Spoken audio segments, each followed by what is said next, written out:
Chapter 569, Battle Court Strikes. Invincible. When Guan was immersed in his reincarnation memories, spiritual energy from the Taoist field of the beginningless surged towards him, startling the disciples within.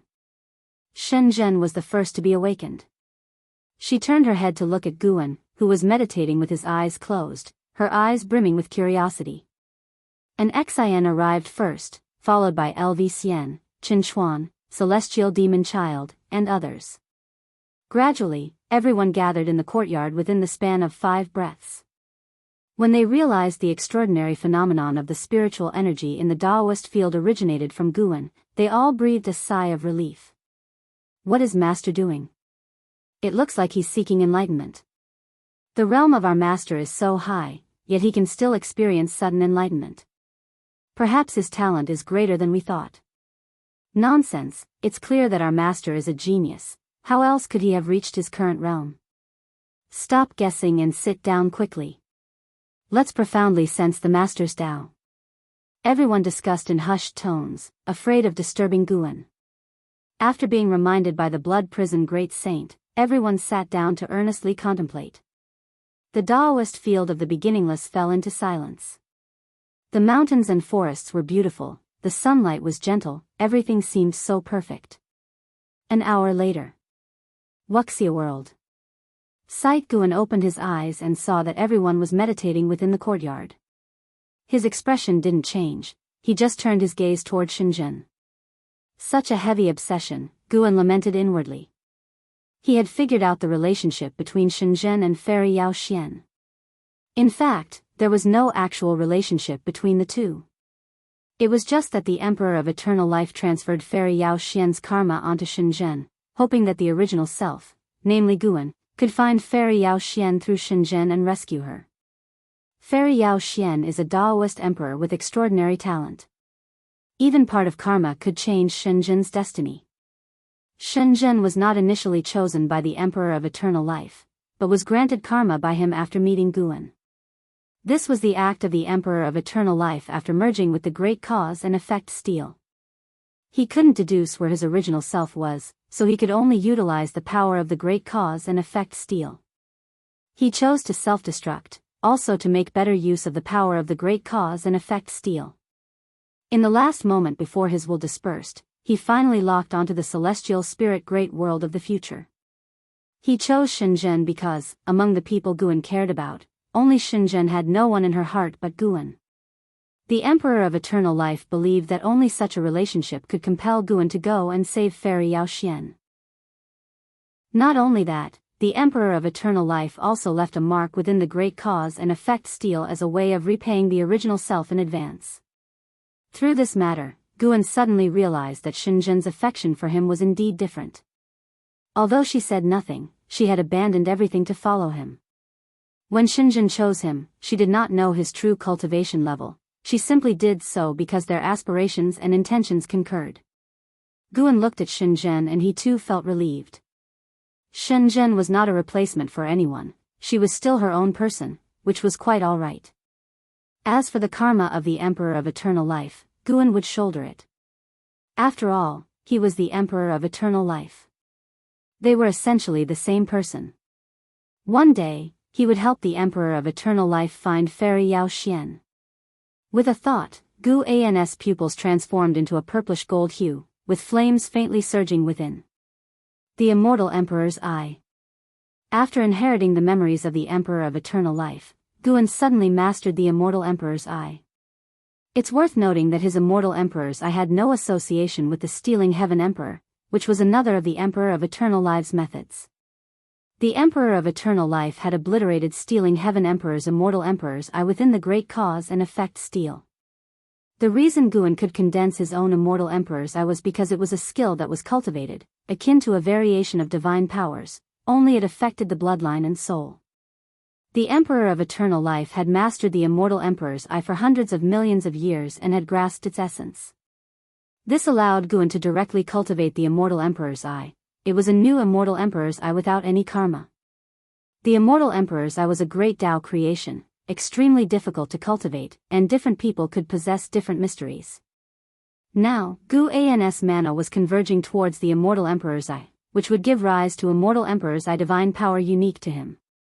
Guan spread out his Tao intent, immersing the others in the process of enlightenment, to prevent them from seeing the immortal emperor's eye. The night sky was clear with the moon shining brightly and few stars. Inside the pagoda of Third Medicine Valley, which once belonged to Guan, Long Qing and Yitsang sat opposite each other. They had been talking for several days, with Yitsang speaking and Long Qing listening. After Yitsang had recounted his experiences of 9,000 years, he inhaled deeply and said, "Master, I've truly recognized my mistakes. Am willing to accept punishment. Please discipline me according to the sect's rules." He had already killed Shui Xianlin, avenging his sister, and his vengeance was thus settled, and next, he needed to take responsibility for his own mistakes. When he forced his way into Supreme Sect, although he did not create a massacre, he caused many people to get hurt, bringing immeasurable losses to Supreme Sect. Long Qing looked at Yitsang and asked, "If your teacher asked you to take on the responsibility of the Supreme Sect, would you be willing?" "What responsibility?" Yitsang asked in confusion. Long Qing answered, "The responsibility of the sect leader." At these words, Yitsang suddenly stood up, astonished. "How can I be the sect leader? Besides, isn't Brother Longting the best candidate?" As he spoke these words, the image of Guan surfaced in his mind again. He wasn't clear on what he was thinking, only feeling that the matter was ridiculous. Long Qing's gaze remained calm as he said, "You have finished recounting your past experiences. Now it is time for your teacher to talk about his own past." Yitsang's brows furrowed, and he could only suppress the confusion in his heart before sitting down. Long Qing began to talk about the past of the Long clan and their deep-seated grievances and enmities with the battle court. Hearing that his master was from outer heaven, Yitsang was shocked but did not interrupt with questions and listened attentively. As time went on, Yitsang's expression continuously changed, and by the end, his mood had turned somber. He had not at all expected that his master carried so many burdens. Compared to his master, his own suffering was insignificant. Heaven-supporting ancestor flew out from within Yitsang, looking at Long Qing with a complex expression. Seeing heaven-supporting ancestor appear, Long Qing paid no heed and continued speaking about the burden of karma he carried. After a long while, Long Qing finished recounting the past and looked at Yitsang, saying, "I am destined to die, but I do not wish my progeny to walk the same old path. I hope they stay away from Supreme Sect, away from the karma of the Long clan. My views diverge from those of the Grand Elder, so I wish to support you in becoming the next sect leader. Your talent is strong enough to become the strongest in Supreme Sect's future. But, Kangar, your temperament still needs tempering. It's fine to be sharp, but in all things, leave some leeway, and do not be too extreme." His tone was still calm, revealing no emotion. Yitsang couldn't help but say, "Master, why must you bear such heavy karma? The battle court hasn't come yet, have they? Perhaps the battle court has already been annihilated, or maybe they can't even find the celestial spirit great world. It's impossible. The strength of the battle court is beyond your imagination. I had also heard of the Long clan before. I didn't expect that the Long clan still had surviving bloodlines. The battle court will certainly not let the Long clan off the hook." Heaven-supporting ancestor spoke with a hint of unease in his voice. Yitsang turned to heaven-supporting ancestor and asked with a frown, "Is the battle court truly unbeatable?" Heaven-supporting ancestor sighed, "Truly unbeatable." Yitsang, unconvinced, asked, "What if my ancestor made a move? Could the battle court withstand it?" Heaven-supporting ancestor was caught off guard by the thought of Guan, which made him shudder, but he still said, "That is the karma of the Long clan. Your ancestor doesn't need to get involved. Besides, the might of the battle court is great, and you've never been to the great world beyond. You have no idea how terrifying the battle court truly is." Long Qing joined in, "That's right, my karma won't involve my teacher. He took me in and did what he could already. Back then, he did not wish for me to bear such karma, it was my own insistence." He looked at Yitsang and continued, "Kangar, your teacher was also impulsive like you in his youth. I'm telling you about these things, not because I want you to do anything for me, but to tell you that each person has their fate, and the only things one can control are one's own matters. Yitsang fell into silence after hearing this. Heaven-supporting ancestor observed the master-disciple duo, his mood turning heavy as well. He knew of the battle courts might even more clearly than Long Qing. With your current cultivation level, even if you're prepared to sacrifice yourself, you probably cannot withstand the battle court. If you die, the battle court won't spare your progeny either. Although I don't know what you're relying on, I think it's impossible for you to completely end the karma of the Long clan. Heaven-supporting ancestor looked at Long Qing and warned. He paused, then continued, moreover, I can feel some powerful force approaching the celestial spirit great world.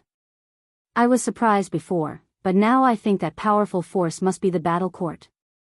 Long Qing showed a smile and said, I have my own methods. In fact, I have felt it too, which is why I chose to talk about this matter and do not shy away from your presence. Heaven-supporting ancestor stared at Long Qing and spoke earnestly, if the battle court intends to slaughter the celestial spirit great world, I will take Yitsang and leave. Although you and your disciple have a deep bond, I also care for him. Long Qing did not respond and simply picked up the cup of tea on the table that had long since turned cold.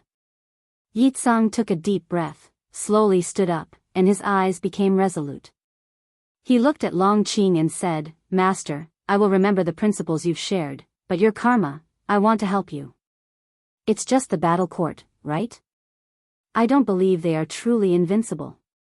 Heaven-supporting ancestor glared and said, You little brat, what power do you have to boast? Without my power, how are you any different from an ant? Yitsang turned his head to look at him and said, If I can't fight them, I will protect the Long clan. Master, you can rest assured, I won't seek death. I remember what I promised you, and once I fulfill what I promised, I might have the strength to confront the battle court. Heaven-supporting ancestor opened his mouth, but no words came out. He wanted to say that even if you complete that task, it would still be far from enough to shake the battle court. Chapter 570, Heavenly Tao's Creation, 10,000 Years of Devotion. After inheriting the memories of the Emperor of Eternal Life, Guan's life returned to its usual tranquility. His disciples at the dojo were oblivious to the fact that he had practiced the immortal Emperor's eye as he continued refining Tao treasures. Aside from crafting a Tao treasure for the deep-sea dragon carp, he was also preparing one for Jiang Qiong, Long Qing, Yang Jian, and Zhang Buku. Of course, these were just being prepared in advance. As for when he would give them away, it would depend on his mood. Refining treasures, picking herbs, and occasionally giving guidance to disciples, the wheels of time accelerated their turning amidst such a rhythm of life.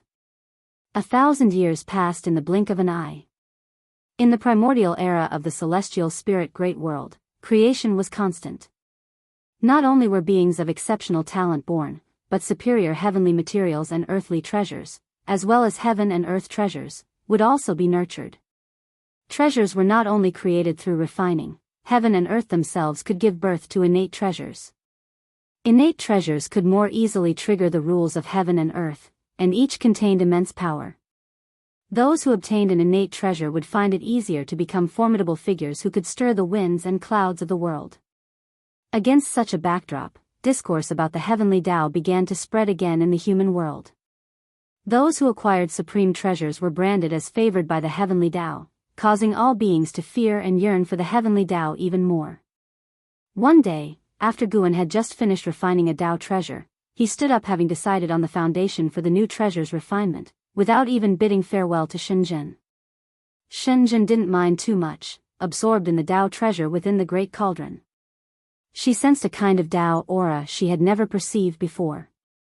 How can he possess so many types of the power of the great Tao? Shenzhen muttered. In her view, mastering one type of the power of the great Tao was enough to tower over all beings, yet Guan had displayed over a dozen, unfathomably deep. She simply exclaimed without giving it much further thought and concentrated on comprehending the Tao.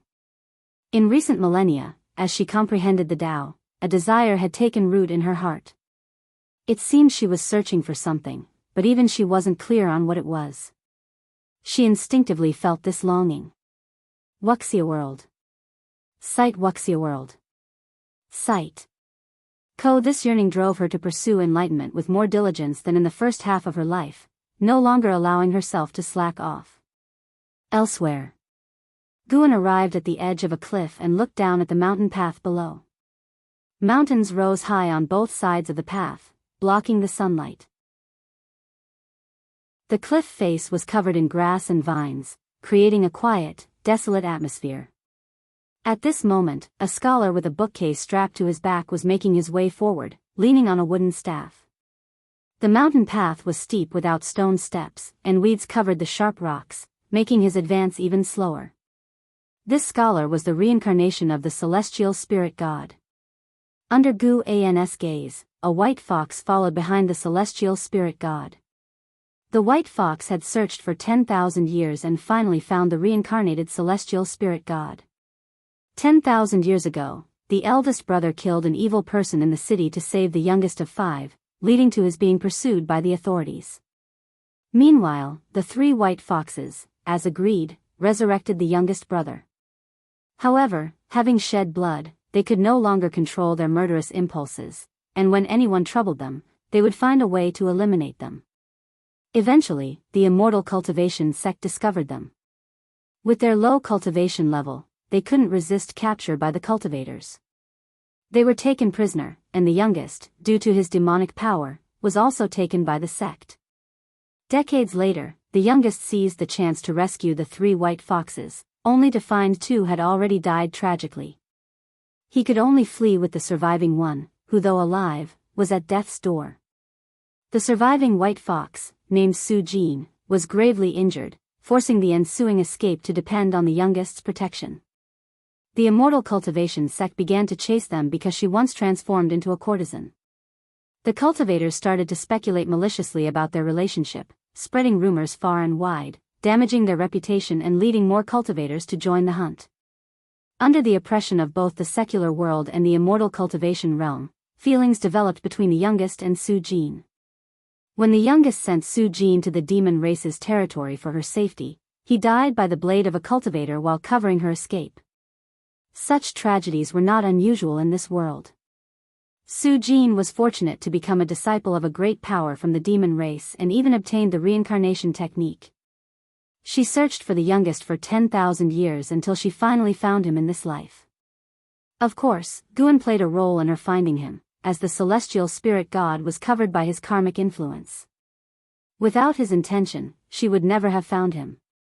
The celestial spirit god had been reincarnated hundreds of times, experiencing various lives. Each death caused his will to briefly awaken, allowing him to take in the experiences of reincarnation. Guan could sense the changes in the celestial spirit god's mindset, which is why he gave him the opportunity. In this life, the celestial spirit god was named Bai Sheng, hailing from a remote town. He was on his way to the imperial city of the dynasty to participate in the imperial examination. As he reached the highest point of the mountain path, the downhill path lay ahead. Stopping, he set down his bookcase and began to wipe off his sweat. He turned his head and looked back down the mountain path he came by, beholding the undulating expanse of forest that stretched out magnificently without end. A smile appeared on his face, and a feeling of exuberant pride welled up in his heart. Even if all my reading brings no rewards, having traveled thousands of miles, this life is still worth it, Bai Sheng said with heartfelt emotion, a proud and satisfied smile spreading across his handsome face. Suddenly, he caught sight of a little white fox in the grass below, and with a smile and a wave, he greeted it, "Little fox, we meet again. Can't you bear to part with me?" Upon hearing his words, Su Jin promptly emerged from the grass, hurried up the mountain, and affectionately rubbed against Bai Sheng's trouser leg. Bai Sheng was amused by her, then took out some of his rations and shared a piece with her. Guan stood atop the mountain, gazing down at the joyful scene of the reunion between the man and the fox. The stories of scholars and demons made Guan think of the ancient Huaxia literature, strange tales from a Chinese studio, from his past life. In the celestial spirit great world, romances between humans and demons are not uncommon, but they're not as fraught with complications. Few humans betray a demon and live to tell the tale, given the disparity in strength. In this life, the end of Bai Sheng and Su Jin's story was destined to be a tragedy, but with Guan's intervention, anything could change. Guan was ready to use Su Jin as a test for the celestial spirit god. If the celestial spirit god still lacked compassion, then it would continue to languish in reincarnation. When Guan was no longer fearful of the celestial court, that would mark the moment of its annihilation. With time on his hands, Guan decided to get involved. He turned and strode toward the forest. In an instant, his attire transformed dramatically into that of a traveling martial hero, dust-covered yet retaining the demeanor of a gallant figure of the martial world. He wore a broad-brimmed hat and had the Cyan Hong sword strapped to his waist. Su Jin was nibbling on the pastry, her eyes constantly on Bai Sheng. Staring at Bai Sheng, she felt somewhat dazed. Thousands of years had passed, and he had become completely different. In her memory, Xiao Wu never had such presence, always wearing a worried look on his face. But the secret technique she practiced told her this man's soul was indeed Xiao Wu's. In this life, I will definitely not let you suffer, Su Jin thought silently. Suddenly, she turned her head, her movement caught Bai Sheng's attention, prompting him to look up as well. The nearby trees shook, and they saw a figure emerge from the woods. Seeing Gu An's attire, Bai Sheng grew nervous, fearing the other might be a bandit. He quickly stuffed Su Jin into his book box and then turned to face Guan, feigning calm. Guan lifted his head, his youthful yet somewhat weathered face showing from beneath his broad-brimmed hat. Bai Sheng instantly relaxed, feeling that Guan seemed like a kind person. Guan, just passing through. It's rare to meet someone here, so I thought I'd come say hello, hope I didn't scare you? Guan said with an enthusiastic smile. Bai Sheng quickly raised his hand in greeting. Scare me? Not at all. My name is Bai Sheng, from Lu County, on my way to the Imperial City. Guan curiously asked, are you going to take the official examination? That's right. Where might Brother Gu be headed? Coincidentally, I'm also going to the Imperial City. How about we travel together? I can protect you. In return, you can keep me company and talk about your studies. You scholars know much that I don't. I've practiced martial arts since I was young and never had much education. Actually, I've always envied the world of scholars, Guan said with a laugh, his easygoing manner increasing Bai Sheng's favorable impression of him. The two sat down to chat and found they got along splendidly. Suddenly, Su Jin jumped out of the book box, causing Guan to be taken aback. Bai Sheng quickly introduced her, explaining that he and the little fox were destined to meet. Foxes are very spiritual, and there have been plenty of stories about scholars and fox spirits throughout history. Brother Bai, you must be careful, she might be a demon, Guan teased. Su Jin couldn't help but glare at Guan, finding him too talkative. Bai Sheng's handsome face reddened as he hurriedly replied, how could that be? Even if she were a demon, there's no way such a story would happen between us. As soon as these words were spoken, Su Jin's gaze towards Guan was filled with annoyance, though Bai Sheng failed to notice the change in her eyes. Chapter 571, The First Calamity. Dao Court. Guan and Su Jin accompanied Bai Sheng on his way to the Imperial City, with laughter and joy along the way. Bai Sheng had never been so happy. During this period, Guan would use a clone to replace himself while his real body went to pick medicinal herbs. Su Jin was a 10,000-year-old great demon, already in the Nirvana realm, but still had not seen through the switch between Gu An's true body and his clone. In the blink of an eye, half a year had passed. They had not yet reached the Imperial City, and with 2 years until the examination, Bai Sheng was not in a hurry. He had set out early, wanting to travel and expand his horizons. On this day, the rain drizzled incessantly.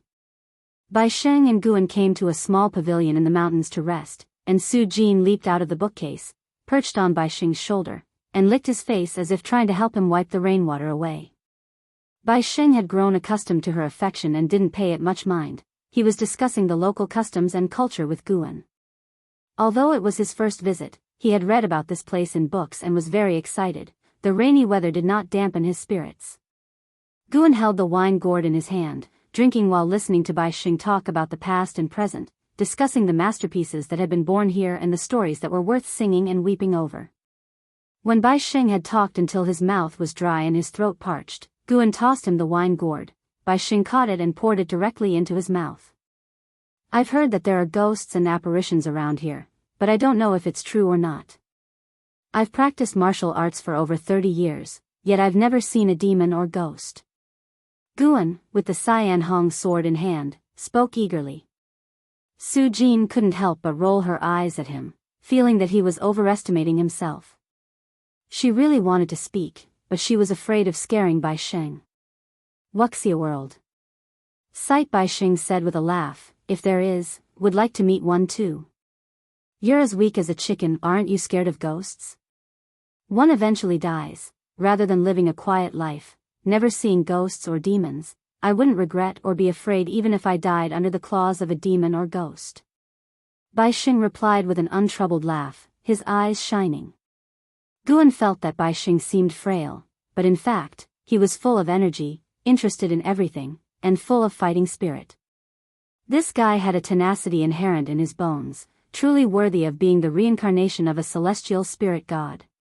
The celestial spirit god, despite different origins in each reincarnation, would retain some of the original personality traits. That was also why Bai Xing could attract Su Jin's attention. Guan said with a smile, you should practice martial arts, not just study. Bai Xing stood up, holding the wine gourd and assumed a pose, executing a set of awkward fist technique, then said proudly, isn't it better to excel in both literature and martial arts? Why don't you teach me a set of swordsmanship? I think swords complement poetry. Alright, let's start now. Really? Hearing Gu An's words, Bai Xing was overjoyed and immediately dragged Guan to practice swordsmanship. After beginning sword training, Guan was not all smiles and laughter with Bai Xing, occasionally correcting Bai Xing's posture with the hilt of the sword, which angered Su Jin. Once Bai Xing was able to accept her, she'd make Guan pay. As she thought this, she saw Guan applying more force, causing Bai Xing to cry out in pain, which further annoyed her. If you're afraid of pain, you can give up. No problem, I can hold on. Guan deliberately asked this, and upon hearing Bai Xing's reply, Su Jin could only bear with it. In the days that followed, every time they rested, Bai Xing would pester Guan to practice swordsmanship. In Su Jin's view, this sword Dao was quite ordinary, practicing it was a waste of time. She planned to teach Bai Xing immortal cultivation later, since only by stepping onto the immortal path could he stay with her forever. Another half a year passed.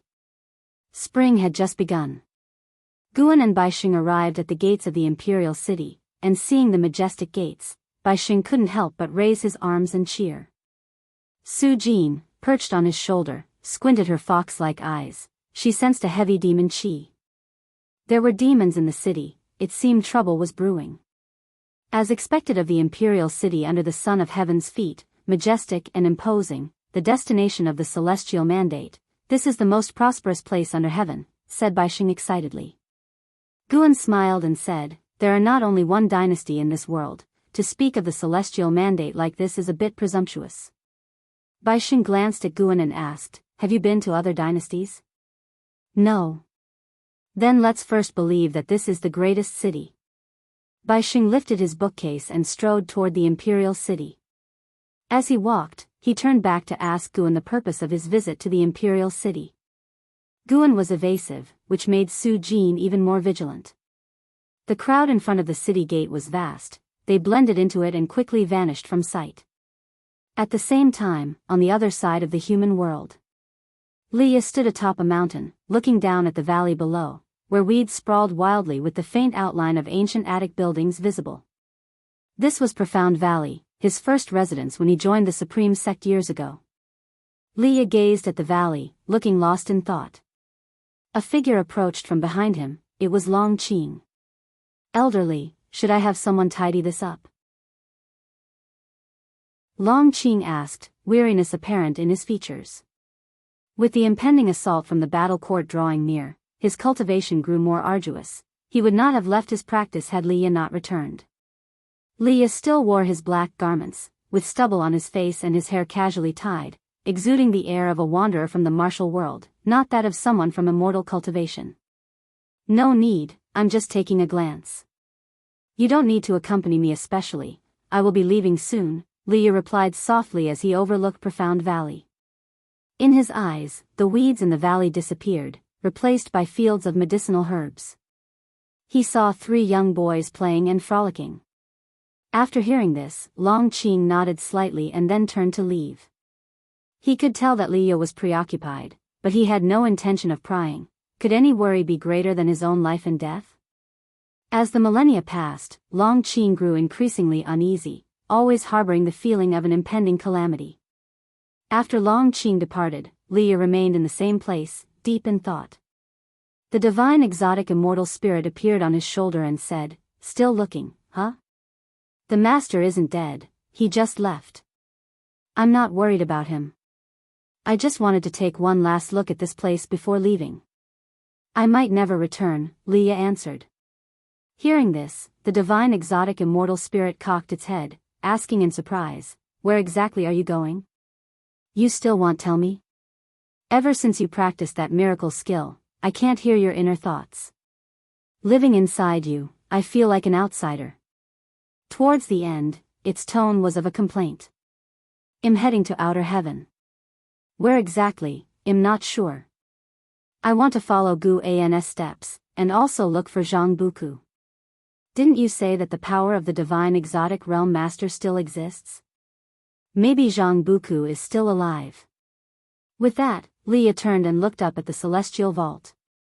He leaped up, transforming into a beam of sword light, piercing the sky. As he soared further from the ground, the blue of the celestial vault darkened to black, stars emerged and quickly became resplendent. Suddenly, a powerful force of mana descended from above, and Li Ya's eyes narrowed as a sword materialized in front of him, its blade facing forward, forcefully severing this mana. "Stop!" A shout thundered from the heavens, causing Leah to slow down. He squinted and saw a man in silver armor, spear in hand, rapidly stopping thousands of feet above him. "Without the celestial Tao order, you are not allowed to leave the celestial spirit great world," the silver armor man pronounced, looking down at Leah with a commanding voice. Leah scoffed and asked, "The celestial Tao order?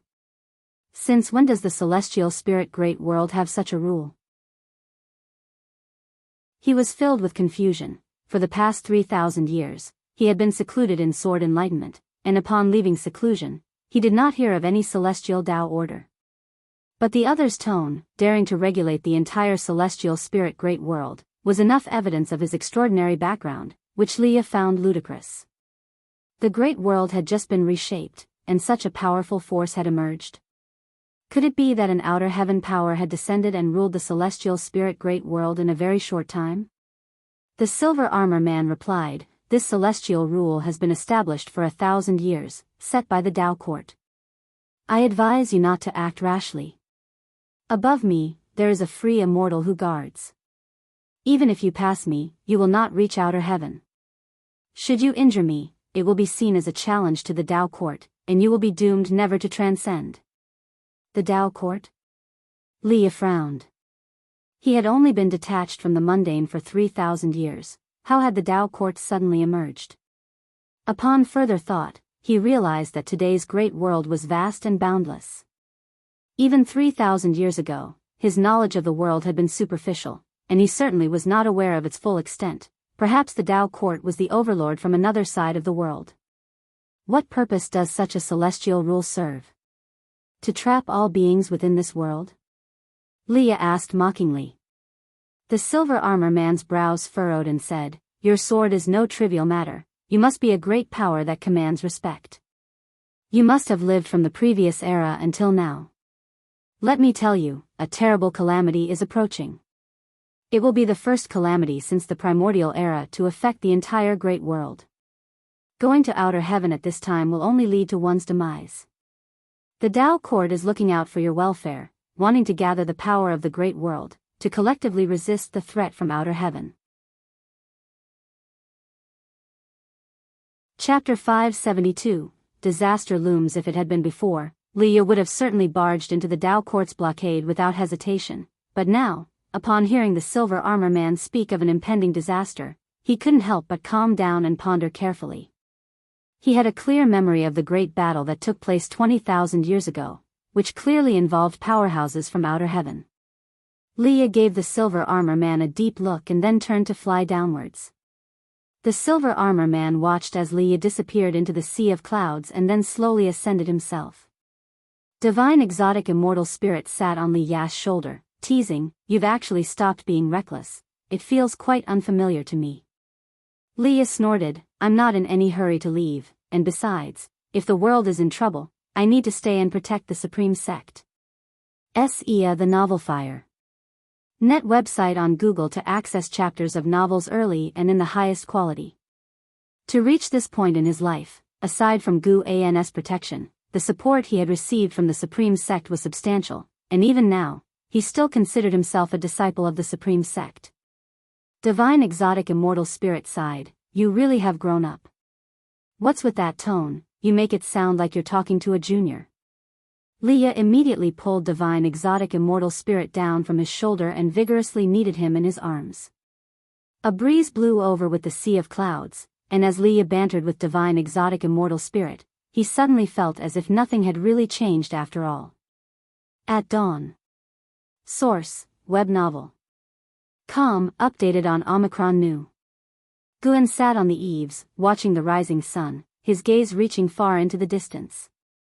He saw the battle court, searching for the celestial spirit great world.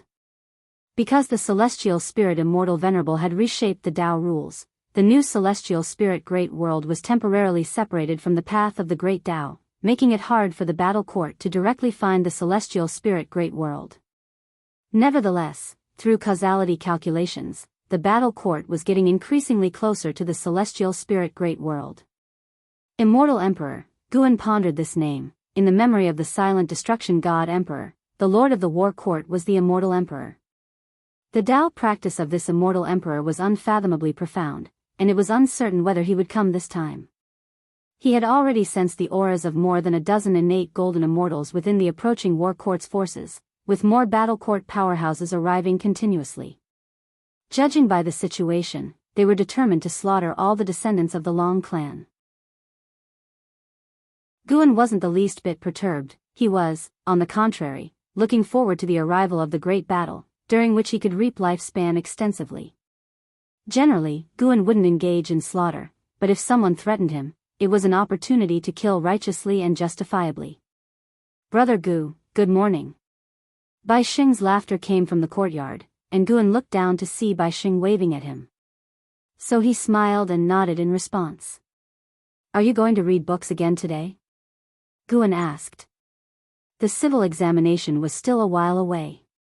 It had been a month since they arrived in the imperial city, and every day Bai Xing would stroll through the city, mainly to find books to read. With Su Jin's help, Bai Xing had come across quite a bit of money on the way and was now quite wealthy. Bai Xing laughed, "I'm not reading today. I heard there's an immortal in the city taking disciples, and I want to see if it's a real immortal. Brother Gu, want to come along?" Guan shook his head, "You go ahead, I'm off to find someone for a drink." "You and your drinking." After chatting for a bit, Bai Xing left with Su Jin. Guan watched Bai Xing leave, knowing that once the impending disaster in the imperial city was over, it would be his time to leave as well. Having accompanied Bai Xing for a year, he had scattered his worries, and whatever happened between Bai Xing and Su Jin in the future, Guan would simply observe from afar. The imperial city bustled day after day. In the eyes of mortals, this imperial dynasty was the most powerful entity in the world, manipulating power, capable of altering heaven and earth. Little did they know, the world is vast, and even the seemingly immovable behemoths can be undone in an instant. If Guan didn't intervene, this imperial dynasty would be annihilated within days, and not even Su Jin in the Nirvana realm could stop it. The impending disaster would change Bai Xing's mindset, igniting a fiery passion for immortal cultivation like never before. Guan's thoughts drifted away as time rapidly slipped by. Dusk approached. As night neared, lights gradually lit up the city, and the imperial city became even more lively, with the noise reaching Guan's ears. He still sat on the eaves, and following his gaze, billowing dark clouds were rolling toward the imperial city, creating a heavy oppression. At that moment, on another street in the city, Bai Xing stood on tiptoes in the crowd, looking towards the stage where a Taoist wearing a mask was performing a sword dance, with 5 disciples dressed as demons circling around him. The Taoist swordplay occasionally sped up, sharp as the wind, eliciting cheers from the onlookers. Bai Xing didn't notice that Su Jin on his shoulder was looking up at the celestial vault. This demon Qi, Su Jin's eyes revealed a hint of dread. She hadn't expected the imperial city to attract such a terrifying demon. This is not good. She turned her head to look at Bai Xing and licked his face with her tongue. Stop it, I'll buy you something to eat after I'm done watching. Bai Xing said casually, his gaze fixed on the stage, filled with curiosity. Su Jin became anxious. She bit Bai Xing's neck, causing him pain that made him cover his neck with his hand. Without waiting for him to speak, she jumped to the ground and ran outside. There were too many people around, and Bai Xing, worried she might come to harm, could only follow her. After squeezing through the crowd, Bai Xing saw Su Jin squatting under a tree not far away, and he hurried over. Just as Bai Xing was about to scold Su Jin, she suddenly transformed, turning into a woman in a white dress with a bewitching face. This shocked Bai Xing so much that he instinctively stepped back. Smack! Su Jin grabbed Bai Xing's wrist and pulled him in front of her. Listen, I'm only going to say this once, don't scream and shout, a demon is about to descend, and everyone in the city will be devoured by it. I'm no match for it, I can only protect you. You need to come with me now. Su Jin stared at Bai Xing and spoke solemnly, then, pulling him, started walking towards the city gate. Wait a minute. Bai Xing came back to his senses and hurriedly said, trying hard to pull his hand away, but he could not break free from Su Jin's grip. Su Jin turned to look at him, her brow deeply furrowed. Bai Xing quickly said, even if you can't save the entire city's population, at least bring Brother Gu with us. Su Jin snorted, why should I bring him? After all, we've been traveling together, we're already like brothers, how could we abandon him? Bai Xing said in a pleading tone. He didn't care that he was shocked by Su Jin being a demon. He believed Su Jin wouldn't harm him. If she would, he would have been eaten already on their journey, so why wait until today? Fine. Su Jin said impatiently and then took Bai Xing to their residence. Boom, the sound of thunder rumbled, but the people inside the imperial city were still unaware of the danger. Within those thunderclouds, a terrifying figure was stirring, and a pair of blood-red eyes loomed over the human world.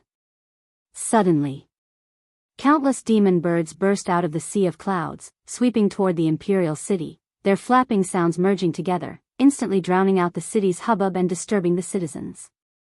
In the woods, an Exian was sitting on a stone by the brook, fiddling with the 6 paths mirror in her hand. Footsteps approached, and the sect hierarch of Qingkuan sect, Yi Qingshan, arrived. His hair was white, but his face still looked young. He was wearing a wide, exquisite robe, and his presence as the head of a sect was hard to conceal. He came behind an Exian, bowed, and said, Predecessor, the Tao court sent people over, claiming that a great calamity is about to come to the world, and all sects must join forces to repel the enemy. They hope that our Qingkuan sect will accept the celestial Tao order to coordinate with the Tao court when the calamity arrives. However, this theory of heaven requires the infusion of Qingkuan sect's destiny, and I'm somewhat hesitant. An Exian replied, if there is hesitation, then refuse. Lately, she had gained new insights into the 6 paths mirror, and if it weren't for Yi Qingshan's call, she wouldn't have wanted to come out. But the Tao court is powerful, and compared to it, our Qingkuan sect is like the light of a rice grain against the brilliance of the moon. If we refuse, won't the Tao court target us? Yi Qingshan asked with a frown, his tone full of worry. If they become enemies just because we're unwilling to cooperate, it means that the Tao court does not have the greatness of spirit to shoulder the world. They just want to take the opportunity to calculate against all sections. Such a sect will sooner or later become an enemy. An Exian said casually as she stood up, turned around to look at Yi Qingshan, and asked, is that all? Yi Qingshan was taken aback and replied, there's one more thing. Someone in the sect has achieved enlightenment and has become crazed. Can you take a look at him? Why not bring him over here? To tell the truth, his cultivation level can be considered top tier within the sect, and we can't handle him. He's locked himself in his cave mansion, raving that the sky is falling. I've never seen him so afraid. I wonder if it has something to do with the calamity mentioned by the Tao court? Yi Qingshan frowned again. There was something else he didn't mention. In fact, these years, during cultivation, he, too, had felt restless, with a sense of impending disaster hanging over his head. If you find any errors, ads pop up, ads redirect, broken links, non-standard content, etc., please let us know each report so we can fix it as soon as possible. Chapter 573, Battle Court Mythology. Confronting destiny. In the early morning, the sunlight cut through the smoke-filled ruins of the imperial city, where corpses and broken walls stained with bloodstains could be seen everywhere. Sar the Nelfer. Net website on Google to access chapters of novels early and in the highest quality. Bai Sheng, covered in dust and ash, stood atop the debris, staring at the horrific scenes in all directions, his pupils trembling, unable to accept what was before him. The city he considered the most prosperous had turned into ruins overnight, and the sight of the half-remaining mask of the sword-wielding Taoist head seen earlier touched him even more deeply. How could this happen? Bai Sheng muttered to himself, his voice trembling. He felt as though he was in a nightmare from which he could not awaken. He looked up into the distance, then immediately rushed down, beginning his search for Guan, combing through bodies along the way, fighting back fear and disgust. As the sun continued to rise, reaching high noon, he still hadn't found Guan, his hands now covered in fresh blood. Exhausted, he collapsed onto the street, lacking even the strength to lift his head. After a morning of searching, his heart knew no fear, only numbness. A figure appeared before him. He saw the person's shoes but couldn't bring himself to speak. Su Jin looked down at Bai Sheng and sighed. Didn't you say you'd rather die in the jaws of demons and ghosts than live a dull life? Last night, you witnessed a great demon that most mortals will never see in their entire lives. Shouldn't you feel fortunate? Bai Sheng hung his head and asked weakly, are you such a demon as well? Source, web novel. Com, updated on N0 New. Omicron, I do not delight in killing as they do, but I have killed people, killed demons, Su Jin responded, her answer plunging Bai Sheng into silence. Su Jin continued, since you've witnessed supernatural powers, why not cultivate immortality with me in the future? Help me, find, Brother Gu. Bai Sheng struggled to speak, and after uttering those 5 words, he completely lost his strength and fainted, toppling forward, but fortunately, Su Jin caught him in time. Su Jin held Bai Sheng in her arms, a smile appearing on her face. She had fantasized about this moment for 10,000 years and had finally achieved it. Don't worry, in this life I will surely protect you, just as you desperately protected me 10,000 years ago. Su Jin murmured softly to herself, lifting Bai Sheng up and then soaring into the sky. Her divine sense enveloped the entire city before continuing outward. Strange, where on earth did he go? Could a demon have devoured him? Su Jin wondered aloud to herself, but she didn't dwell on it. After all, she had already searched for Bai Sheng on behalf of him. If he couldn't be found, it wasn't her fault. She flew off into the distance with Bai Sheng in her arms, disappearing into the horizon in the blink of an eye. The clouds above had scattered, and the sunlight spilled over the devastated imperial city, and gradually, a hint of murky energy began to dissipate. Within the Taoist field of the beginningless. In the courtyard, Guan lay in a rocking chair reading a book, occasionally instructing Shenzhen on how to control the Taiqing true fire beneath the artifact refining cauldron. It had been 10 years since he had parted from Bai Sheng. Shenzhen turned her head to look at Guan and asked, Guan, what's the origin of that Tao court?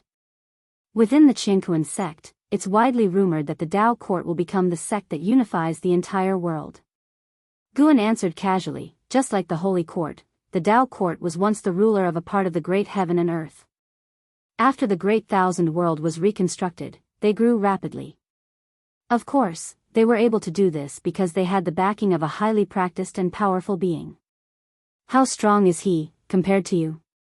Shenzhen asked with a raised eyebrow. Guan laughed, haven't fought, hard to say. Yeah, right, with you talking like that, that person definitely isn't your match. Shenzhen rolled her eyes at Guan, who could hear her admiration for him in her heart, amazed by his strength, though her tone suggested otherwise. Guan, while turning the pages of his book, said, "Nevertheless, it's still too early for the Tao court to dream of unifying the celestial spirit great world. How far into the future can you see?" Shenzhen asked curiously. In fact, she was extremely curious about Guan's cultivation level but had always restrained herself, feeling too embarrassed to ask. Given the chance to probe, she wouldn't miss it. "Don't ask anymore, the will of heaven cannot be revealed." Guan brushed off the question, and then turned over, his back to Shenzhen. Shenzhen huffed and then focused on comprehending the Tao treasure within the artifact refining cauldron. Silence returned to the courtyard, with only the occasional wind passing through. The three pristine true fire beneath the artifact refining cauldron flickered ceaselessly, as if it would never go out. As it wavered, time swiftly passed by. Spring came and went, and autumn arrived. 500 years had passed. 500 years later, Guan still lay on the same chair, while Shenzhen remained seated in front of the artifact refining cauldron.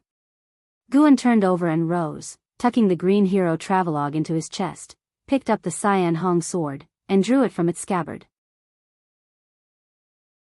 The sound of the blade sliding from its sheath startled Shenzhen. She turned her head towards Guan, watched him handling the sword, and was about to ask what he was doing when suddenly her expression changed, and she looked up sharply.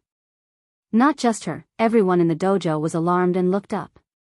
Above them, the azure celestial vault began to pepper with black dots, which quickly expanded like black holes, riddling the vault with 1,000 gaping wounds.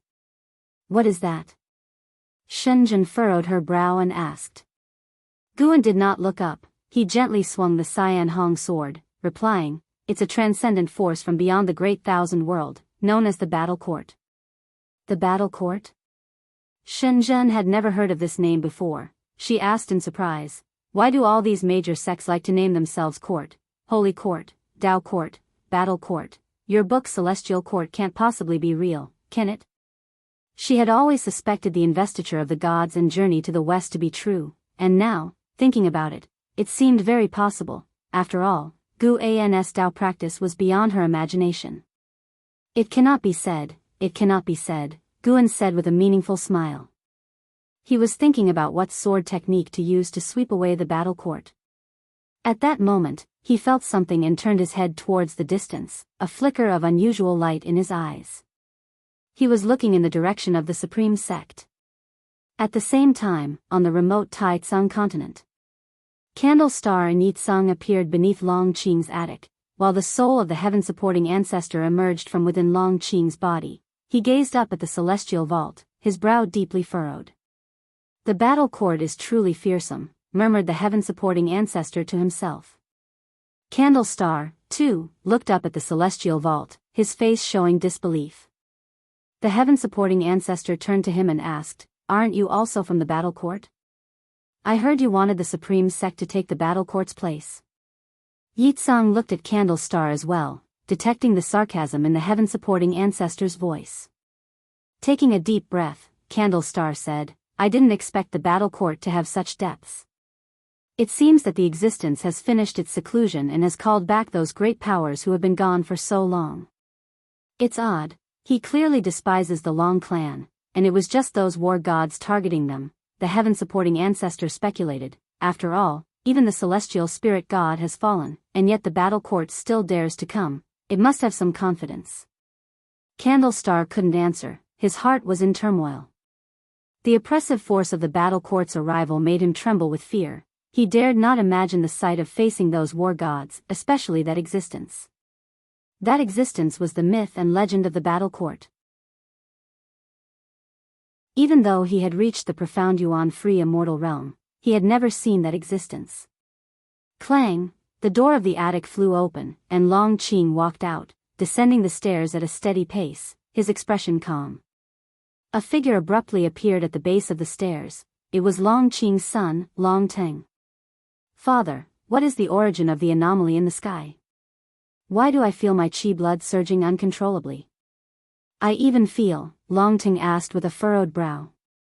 Long Qing reached the landing and looked down at him, even feeling hostility. murderous intentions? Long Ting's eyes widened in shock as he pressed, "Father, do you have the same feeling?" Long Qing continued down the stairs, his gaze shifting towards the celestial vault. "Some things are too late to tell you, and there is no need for you to know. Just watch. Just watch." "Father, what are you going to do?" Long Ting's eyebrows knitted again, an intense unease building within him. Long Qing stepped in front of him, giving the unnerving feeling that he could disappear at any moment, which instinctively made Long Ting reach out, attempting to grasp Long Qing's robe. Candle Star, Yitsong, and the heaven-supporting ancestor, all aware of the Long clan's destiny, kept silent, their eyes fixed on Long Qing. Yitsong clenched his fists tightly, filled with reluctance. He had not expected the battle court to come so swiftly. 500 years was a long time for mortals, but for him, it was insufficient for his cultivation level to break through, far from enough to aid his master. Just feeling the vast oppressive force enveloping heaven and earth told Yitsong that he could not meddle in this karmic destiny. But, how would his master face it? Yitsong knew that his own cultivation level was not much higher than his master's, but his master's composure filled him with anticipation.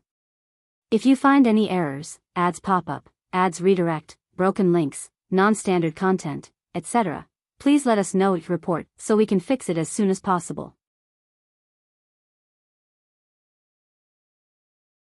Chapter 574. Annihilate completely the celestial spirit. Great World Celestial Vault was covered with black holes of varying sizes. Every creature within the celestial spirit great world, as long as they looked up at the celestial vault, would see such a phenomenon and become panic-stricken. Since the vast majority of living beings had never witnessed such a phenomenon in their lives, it was inevitable that they would be fearful. All the major sects quickly formed arrays and sent great power cultivators to observe the sky. The vast oppressive force of the battle court enveloped the entire great world, yet no creature from the battle court had appeared. Long Qing took 2 steps forward, looking at the myriad of black holes with an extremely calm expression. He had already prepared himself to die.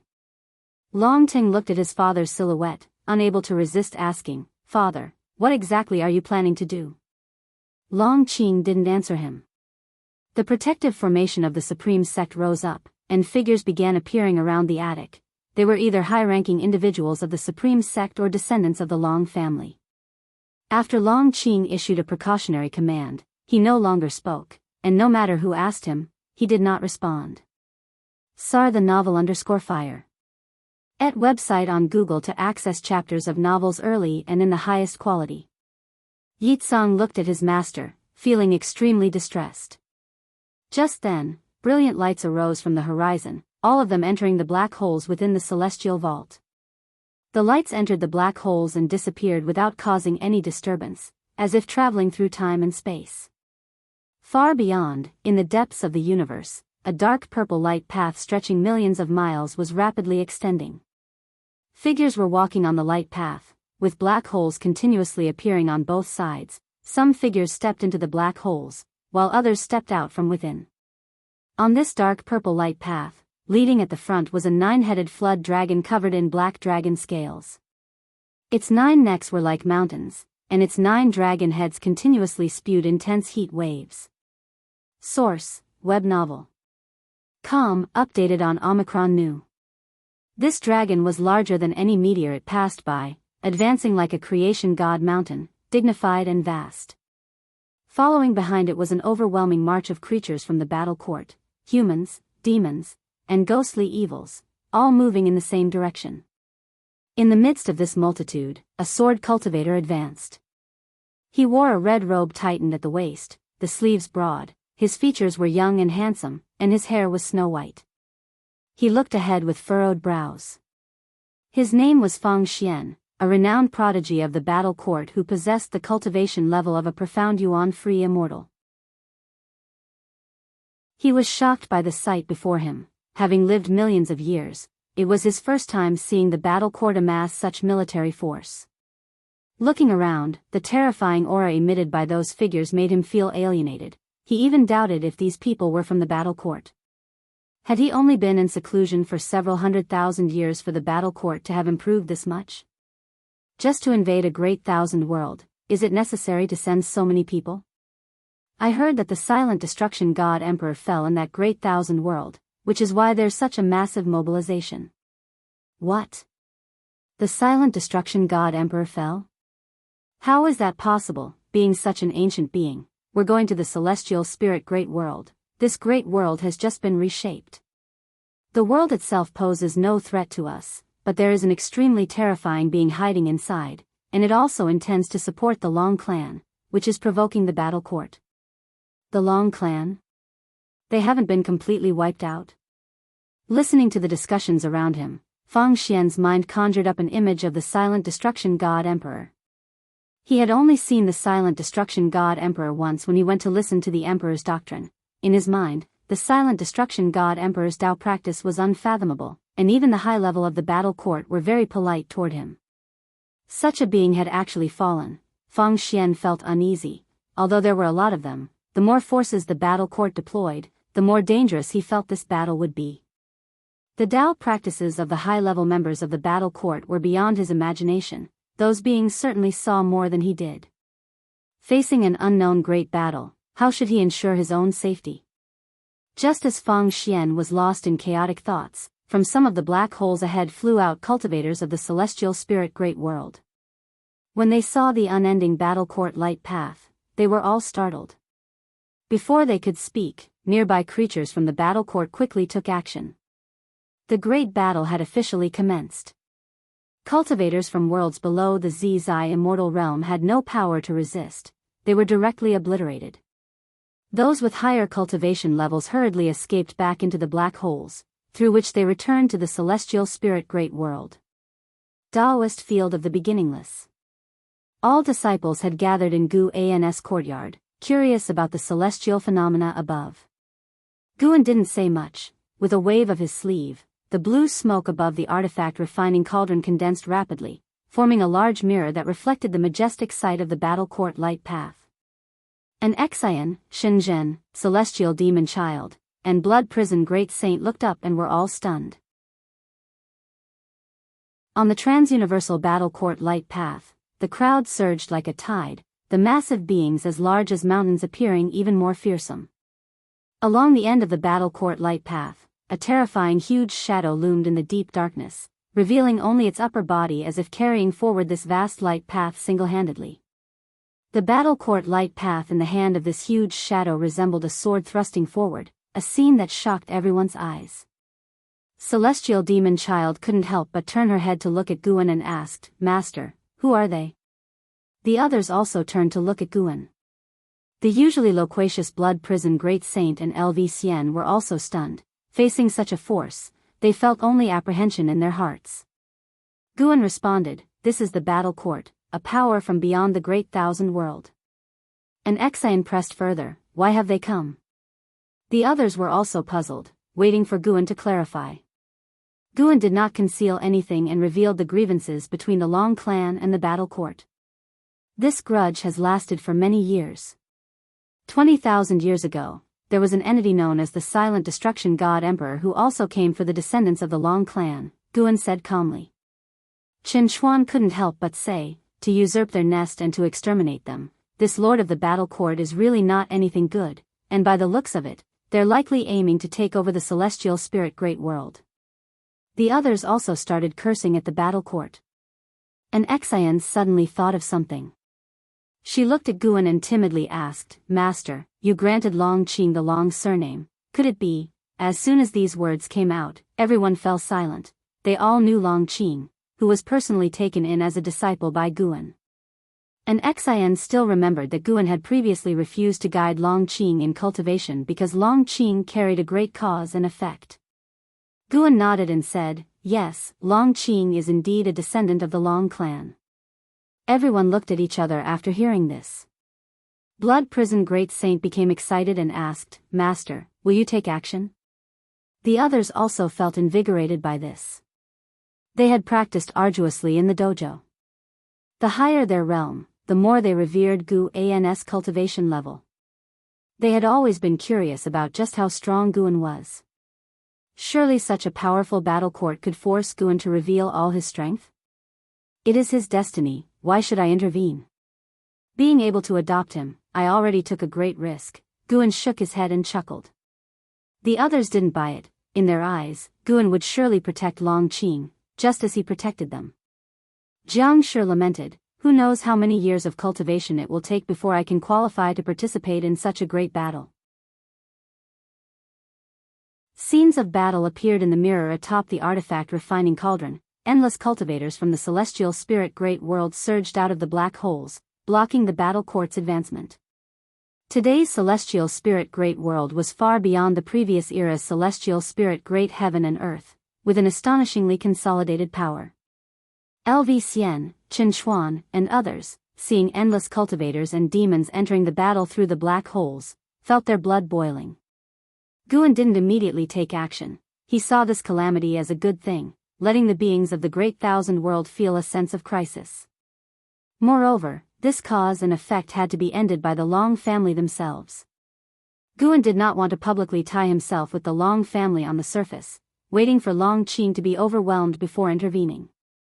On the other side of heaven and earth, Long Qing leaped up, flying towards the black hole in the sky. Candle Star transmitted to him, saying, "Come with me, facing such a battle court, you have no chance of victory." Long Qing did not respond to him, nor did he look back. Candle Star stood in front of the pavilion, opening his mouth, but he ultimately could not muster the courage to go forward and fight alongside Long Qing. He knew full well the terror of the battle court, and crucially, the strength now displayed by the battle court was even more formidable than he had known. He sensed the determination of the battle court, vowing to completely annihilate the Long clan. Right in the celestial spirit great world. Watching Long Qing's figure disappear into the black hole, Long Ye looked at Long Teng, anxiously asking, "Big brother, what exactly is father trying to do? Shouldn't we help him?"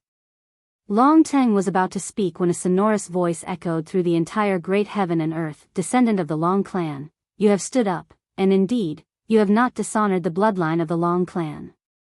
If you find any errors, ads pop up, ads redirect, broken links, non-standard content, etc., please let us know each report so we can fix it as soon as possible."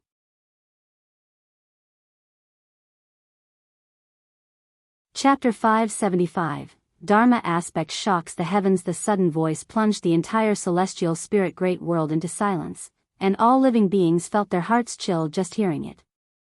They couldn't imagine what kind of existence could possess such an imposing aura.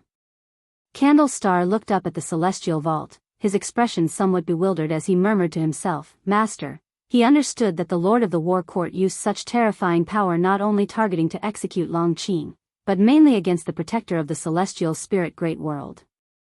Thinking of his master facing off against the fearsome being capable of annihilating a celestial spirit god, his emotions were complex. He also thought of the mythological beings of the War Court, fearing that an unprecedented fierce battle was about to occur, one that would reduce the celestial spirit great world to ashes.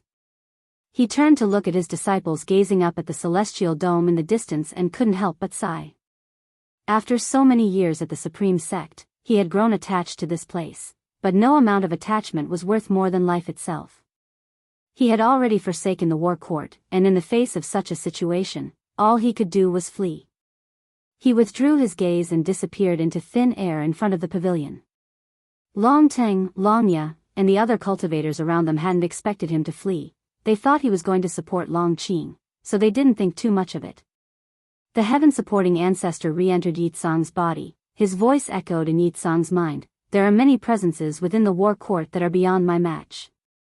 In the face of such a massive invasion, the celestial spirit great world stands no chance of winning. Candle Star has already fled, and you should leave as well. Upon hearing this, Yitsang furrowed his brow, his gaze fixed on the black hole above. On the other side of heaven and earth, with the mountains undulating, Baixing stepped out of the forest and stood on the hillside, gazing at the spectacular phenomenon in the sky, his brow furrowed deeply, his eyes full of shock. This was the second time in his life that his understanding had been overturned. Su Jin arrived at his side, equally shocked as she looked up at the celestial vault. Baixing turned to look at her and asked, "What is this spectacle? How high is the realm of the person who just spoke? And what's the background of the Long clan?" Su Jin took a deep breath and said, "I'm not sure, I can't even guess his realm. You see, I've lived for over 10,000 years, could be influential in the imperial dynasty, but in the grand scheme of the great world, I'm just an inconspicuous minor character. To many of the great powers, killing me would be as simple as crushing an insect. It was a black-robed Taoist with a Chilean headdress and a stern face. He floated like a mirage behind the battle court light path, with his lower half seeming illusory, and only his upper half clearly visible. It was the Master of Candle Star, the current Lord of the War Court. His title was the Candle Celestial Monarch. The Candle Celestial Monarch was so immense that everything in the universe seemed trifling in his presence, and to the celestial spirit cultivators witnessing this figure, he appeared as the founding god who created the cosmos.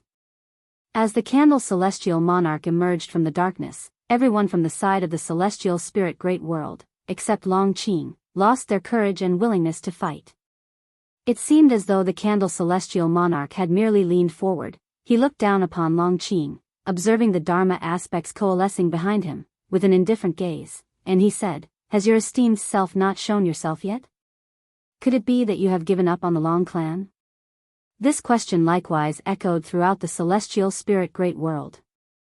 Within the Taoist field of the beginningless, an Xian and the others one by one turned their heads to look at Guan, holding the Cyan Hong sword, said, "Why look at me? Qing'er's divine skills are not simple, perhaps he can resolve this on his own."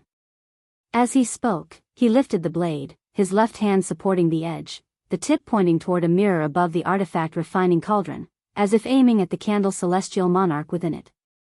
Hearing this, though more confused, the crowd still turned their heads to look at the scene in the mirror. The world fell silent. All living beings waited for another voice to rise, but it never came. In the cosmic void, as the number of Dharma aspects behind Long Qing grew, the expressions of the powerhouses from the war court changed.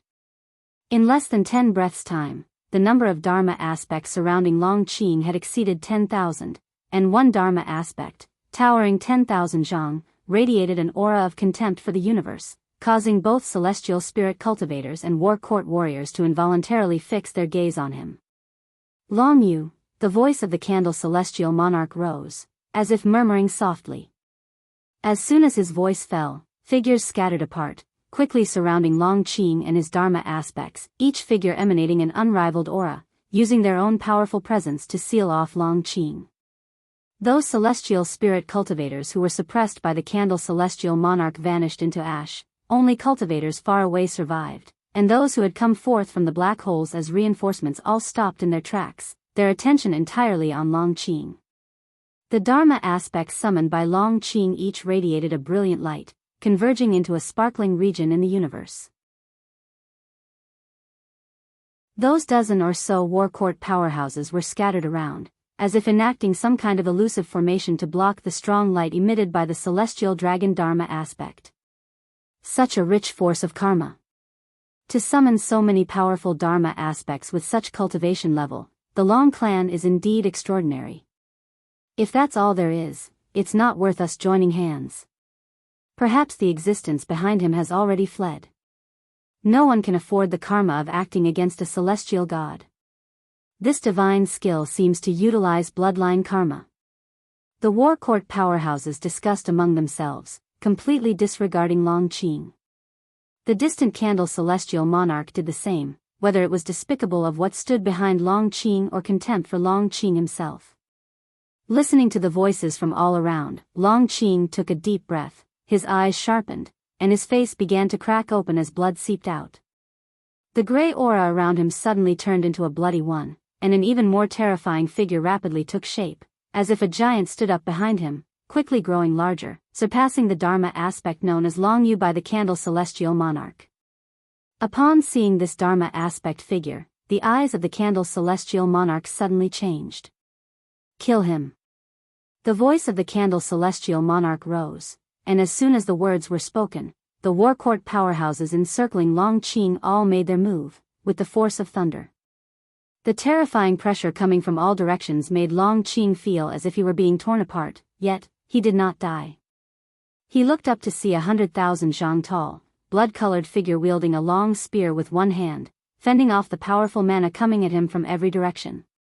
This blood-colored figure was clad in armor, his true face obscured, but he emanated an unrivaled and imperious aura. His appearance made everyone from the war court tense up.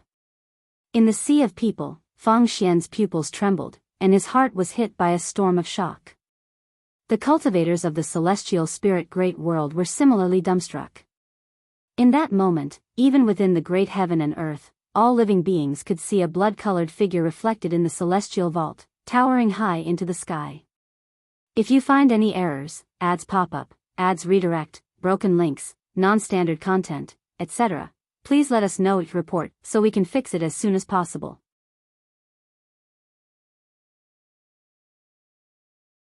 Chapter 576, Celestial Destruction. God, Greater Cause and Effect. Looking at the blood-colored figure behind Long Qing, everyone from the battle court was shocked, for the figure's aura was immensely powerful, especially the spear in its hand, which emanated an extremely dangerous aura that seemed capable of collapsing the entire universe. Amid countless Dharma aspects, the blood-colored figure stood like Mount Tai surveying the surrounding peaks, shocking even Long Qing.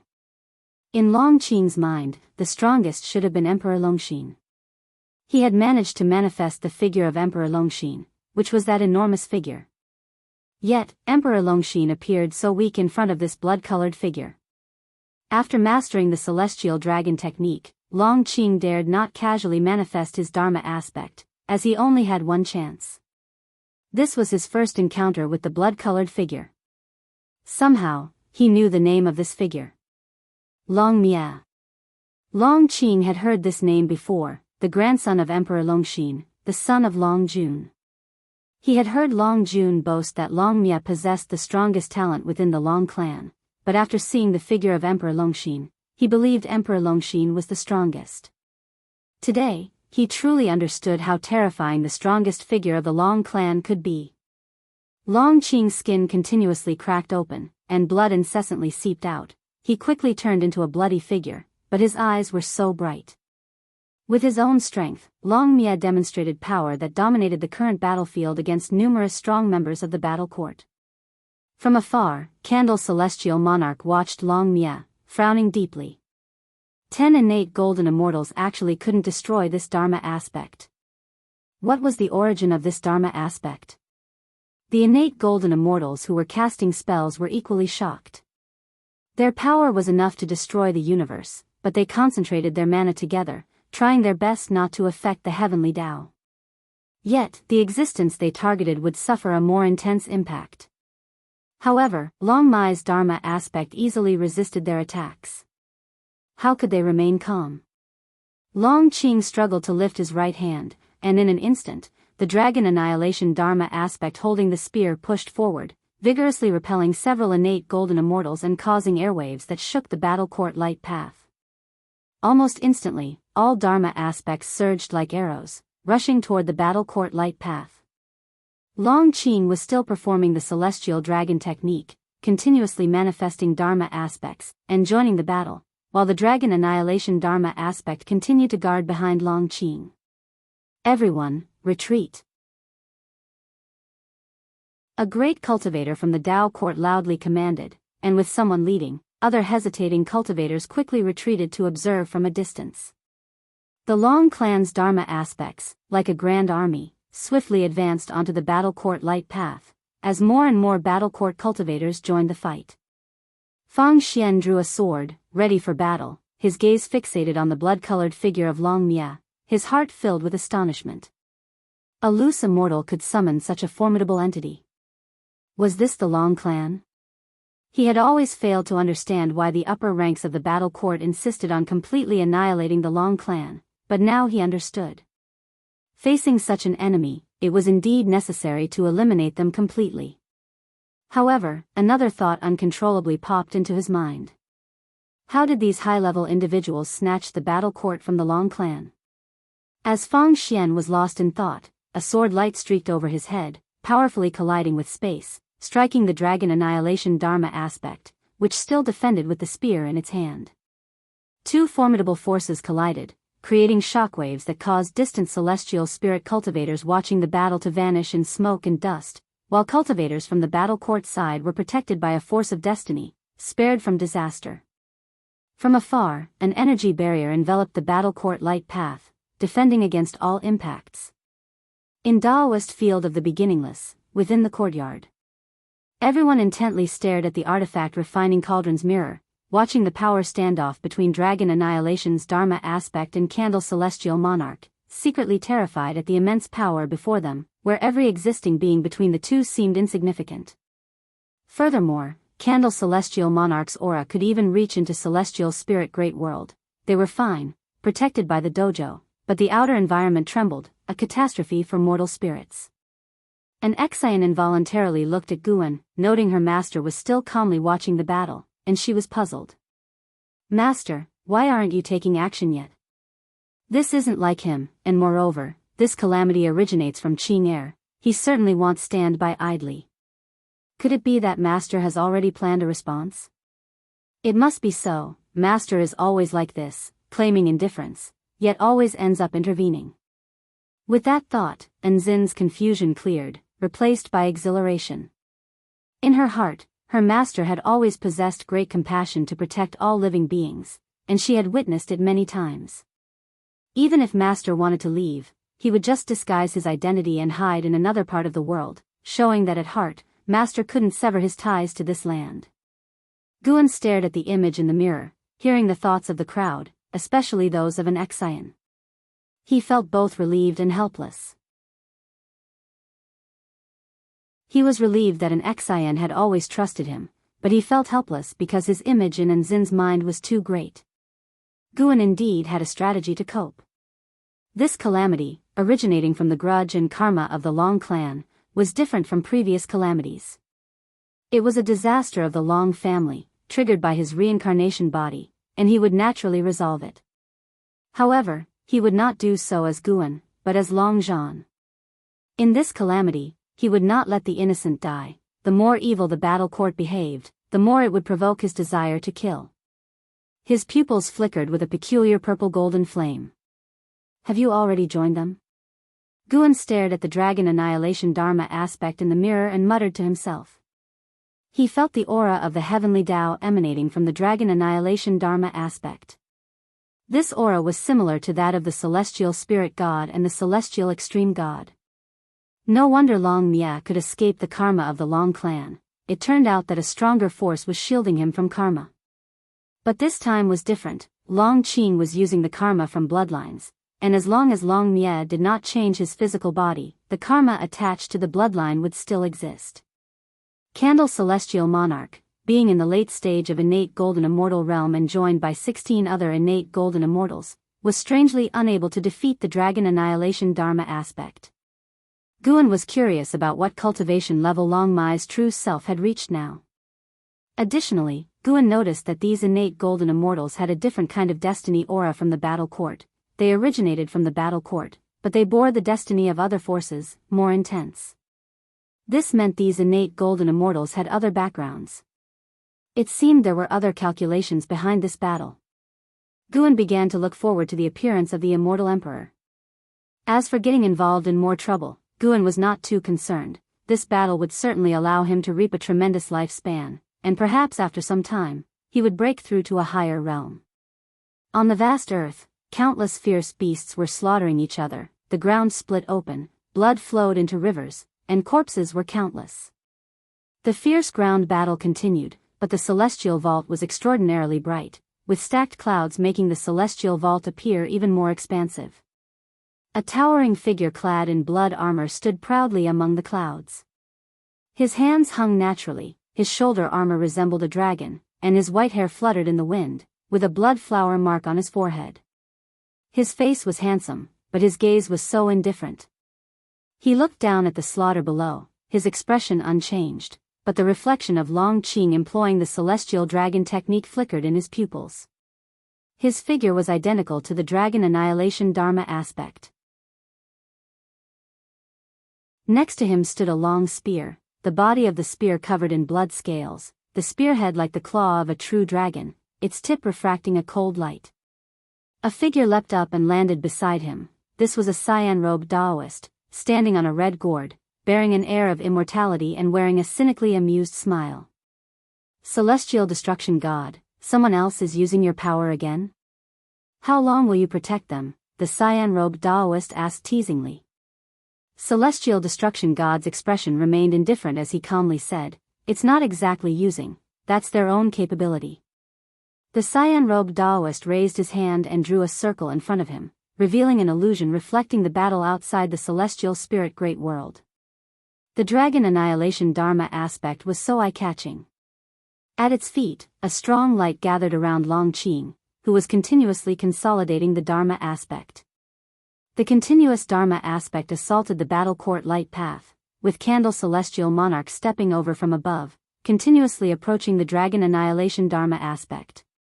Those 16 innate golden immortals surrounded the dragon annihilation Dharma aspect, endlessly displaying divine skills and spells, shaking the entire universe. Sar the Nelfer.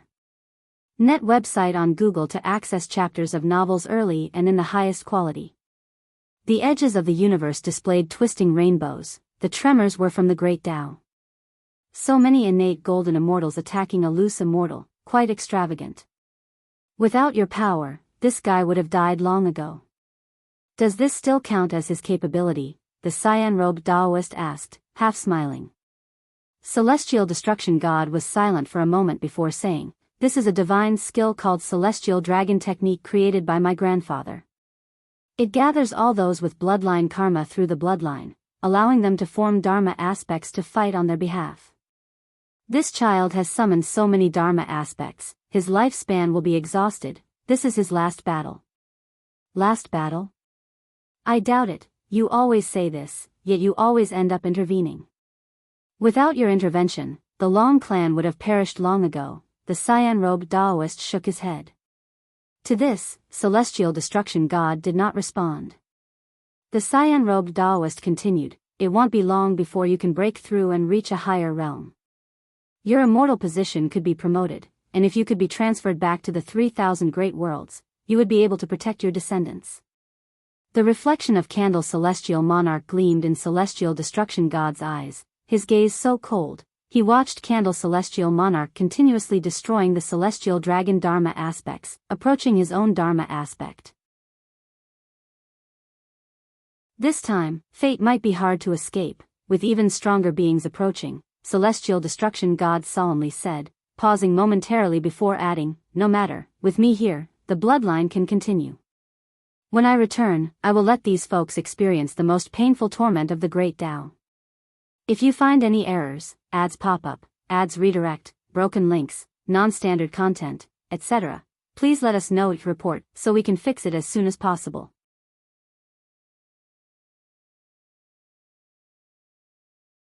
Chapter 577, Ancestral Dragon War. The sword that cleaved the universe in the universe's void that constantly shimmered with bright light, the Dragon Annihilation Dharma aspect wielded the gun Shadow in its hand, blocking divine skills attacks from all directions, manifesting an unstoppable aura. More and more battle court powerhouses joined the surrounding attack, spreading out in different directions, beginning to form their formations with a majestic momentum. Above the head of the Dragon Annihilation Dharma aspect, clouds of light tumbled, where dragon and phoenix phantoms intertwined, as if another dazzling heaven and earth were descending. As the number of battle court powerhouses involved in the battle soared, the aftermath grew rapidly stronger, with continuous black holes being annihilated, forcing celestial spirit cultivators to either flee back into black holes or retreat at full speed. The fleeing cultivators looked back, unable to conceal the horror on their faces. That person called Long Qing, who exactly is he? His cultivation level aura is clearly just a loose immortal. I've never heard of him, but the divine skills he's using are too terrifying. No wonder he has provoked so many powerful beings. So, in addition to chi absorption cultivation, cultivating divine skills can also lead to attainment. Since those guys are targeting that person called Long Qing, we indeed should not get involved. Today's battle has truly been an eye-opener for us. Within the great world, we swagger and dominate, but in outer heaven, there are far too many existences stronger than us. The celestial spirit cultivators discussed while fleeing, today's battle they would never forget the name Long Qing. On the other side, The Candle Celestial Monarch had already arrived in front of the circle surrounded by innate golden immortals. He retrieved a golden pestle from his sleeves, which connected with 9 golden chains and had a silver blue gem embedded at the bottom. As it shook, a strange power of the great Tao burst forth, causing all living beings in the universe to feel dizzy. Source: Web Novel. Com, updated on Omicron New 0. Long Qing maintained the gesture of deploying the celestial dragon technique, his body covered in blood, with bare white bones faintly visible on his elbow and shoulder. Staring at the golden pestle in the hands of the Candle Celestial Monarch, Long Qing felt a strong sense of dread, and seeing that the other Dharma aspects could not shake the battle court light path, he felt desolate. I have already exerted my full strength, even summoning the most powerful ancestors. Why am I still unable to overcome them? Long Qing fell into confusion. Before the battle, he had been full of confidence, determined to face death. But when he actually faced the battle court, only then did he realize why his clan met such fate. Just thinking of Long Teng, Long Ya, and other descendants, he felt unprecedented fear. He had not yet had the chance to sever the connections with his descendants. If he died, they would have to die too. Even the entire celestial spirit great world might be destroyed. Long Qing's eyes filled with hatred. He would not allow such a thing to happen. Battle court. Long Qing gritted his teeth and growled lowly. His blood energy surged, and the aura of the Dragon Annihilation Dharma aspect suddenly increased. The Candle Celestial Monarch noticed his anomaly, immediately swinging the golden pestle in his hand, with a burst of golden light accompanied by a scorching heatwave enveloping Long Qing and the Dharma aspects. In an instant, countless Dharma aspects were successively annihilated, leaving only Long Qing's skeleton, and his soul body also appeared. The Dragon Annihilation Dharma aspect moved 1 foot backward, in a posture fully resisting. Outside the formation, all the battle court cultivators watched this scene, their faces showing frantic excitement. Fang Xian was also like this, staring at the golden pestle, his eyes burning hot. It was the battle court's treasure, known as the War God Golden Pestle, a treasure that all cultivators of the battle court yearned for.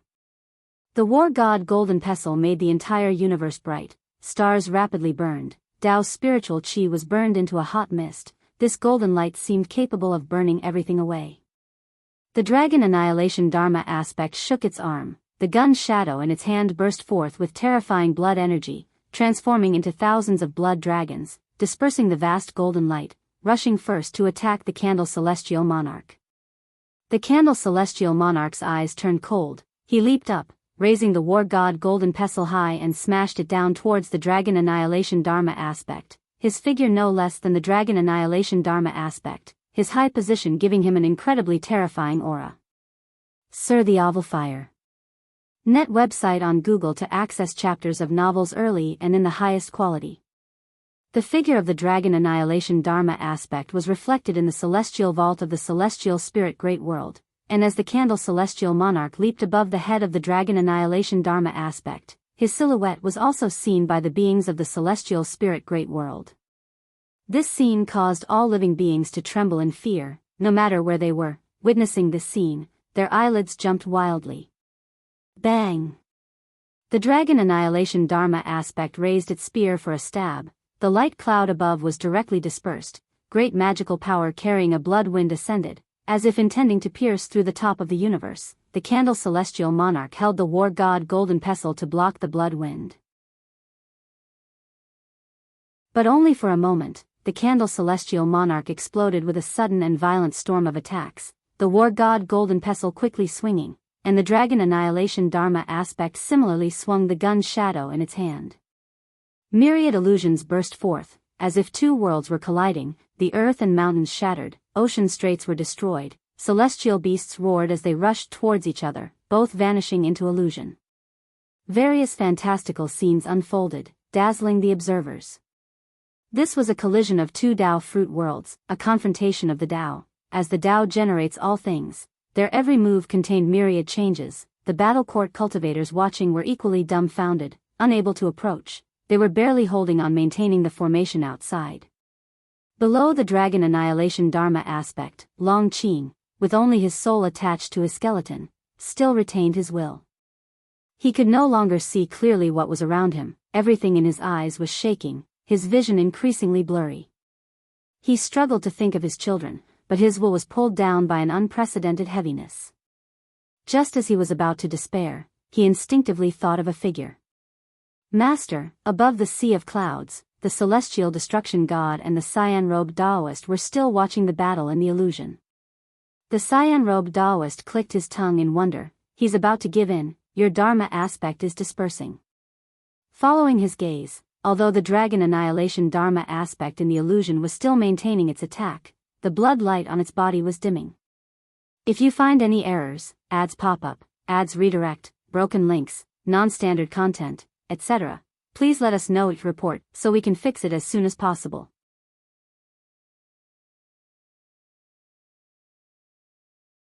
Chapter 577, Ancestral Dragon War. The sword that cleaved the universe _2 The celestial destruction god did not make a sound, but the coldness in his eyes grew more intense. Descendant, is this all you can achieve? The celestial destruction god pondered silently. Although he spoke of protecting the Long family if he was present, he understood in his heart that if Long Qing's lineage perished, the Long clan would cease to exist. After attaining the immortal class, he severed his ties with the mortal world. The reason he continued to protect his descendants was merely due to a fixation in his heart. He was unwilling to see the Long clan meet such a fate, but unfortunately, he could not personally aid the Long clan.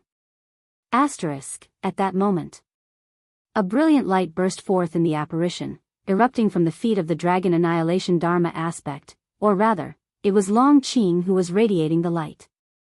Long Qing's soul body shone with an exceptionally bright white light. His flesh began to recover at a speed visible to the naked eye, and his will was also being restored. He was still thinking of his mentor when he suddenly felt a miraculous power burst from the depths of his soul body, different from the pain induced by the celestial dragon Dharma aspect. This power made him feel extremely comfortable, sweeping away his pain and fatigue. The candle celestial monarch seemed to sense it and quickly retreated. The dragon annihilation Dharma aspect also stopped its actions. The 16 innate golden immortals presiding over the grand formation felt immense pressure, an invisible force pushing them back. They widened their eyes, their gaze fixed on Long Qing. Numerous cultivators from the battle court also looked towards Long Qing.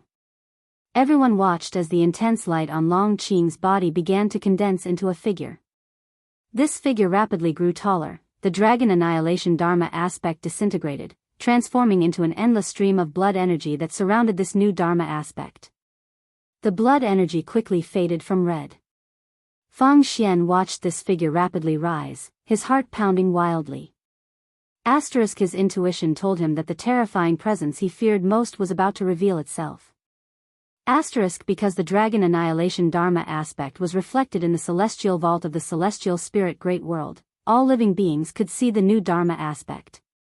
This new Dharma aspect shone with white light all over, quickly growing to the same size as the dragon annihilation Dharma aspect.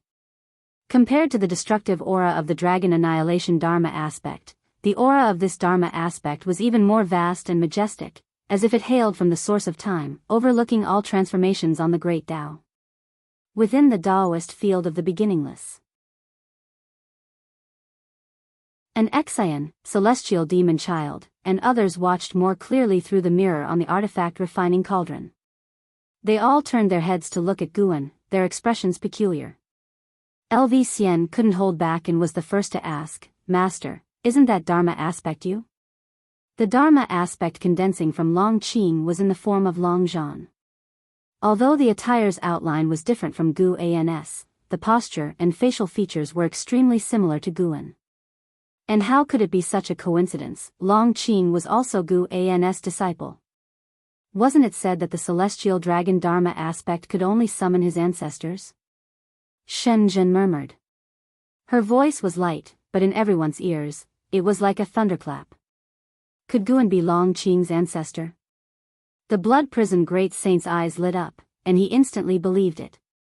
Following Guan for so many years, seeing countless orphans, he had never seen Guan take in anyone else, and he had long noticed how much Long Qing resembled Guan. Guan remained calm, still staring at the mirror, merely having sheathed the Cyan Hong sword into its scabbard. Seeing that he was unwilling to speak, everyone could only refocus their gaze on the mirror. When the Dharma aspect on Long Qing thoroughly solidified, the terrifying pressure enveloping the celestial spirit great world rapidly dissipated, and all living beings breathed a sigh of relief. On the edge of the Taicang continent, the waves crashed against the shore. Leah stood on the edge of a cliff, looking up at the celestial vault, his pupils trembling. Junior brother Gu, Leah did not know the celestial dragon Dharma aspect, but he immediately recognized that the Dharma aspect resembled Gu and junior brother Gu had saved the world once again, so junior brother Gu had never left. At this moment, Leah felt a strong fighting spirit arise. Junior brother Gu had not left, so he could not leave either. He resolved to stay in the celestial spirit great world, to protect all living beings. As for Zhang Buku, he had no leads to search for, so he decided it would be better to find them after attaining the Tao. Elsewhere. Bai Xing looked up at the towering Dharma aspect, his expression peculiar. For some reason, he found this figure somewhat familiar. Su Jin, however, did not think too much about it. Guan had not left a profound impression in her memory. She had disliked Guan from the beginning and naturally would not hold him in her heart. On the other side of the human world, on a barren plain, a man wrapped in a large robe walked through the wind and sand. He looked up and saw the massive Dharma aspect on the celestial vault. A look of shock appeared on his weathered face, but it quickly gave way to a smile. Guan, you're indeed still here. Martial resolution murmured to himself, then bowed his head, continuing to move forward against the wind and sand. Having glimpsed Guan, his heart was completely at ease. The heavens would not collapse, and he could continue pursuing his destiny. The gaze of all living beings was focused on Gu An's Dharma aspect. Aside from Gu An's old acquaintances, the multitude of beings felt hope. At the first sight of this Dharma aspect, all beings felt a profound peace. This feeling was peculiar, yet it truly existed. Long Qing slowly raised his head to look and then stood there dumbfounded. After 2 breaths' time, he suddenly turned around and soared into the air. When he arrived in front of the Dharma aspect, he was completely stunned. A name surfaced in his mind. Long Zhan.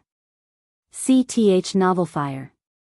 Net website on Google to access chapters of novels early and in the highest quality.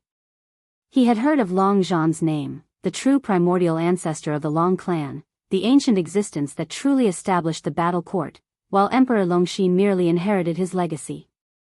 He had actually summoned the primordial ancestor. But that wasn't the most crucial part. What shocked him was how much the primordial ancestor's face resembled his mentor's. No, it wasn't just a resemblance. It was his mentor. Suddenly, he realized, and all his doubts were dispelled. Why did his mentor choose to adopt him? If you find any errors, ads pop up, ads redirect, broken links, non-standard content, etc., please let us know to report, so we can fix it as soon as possible.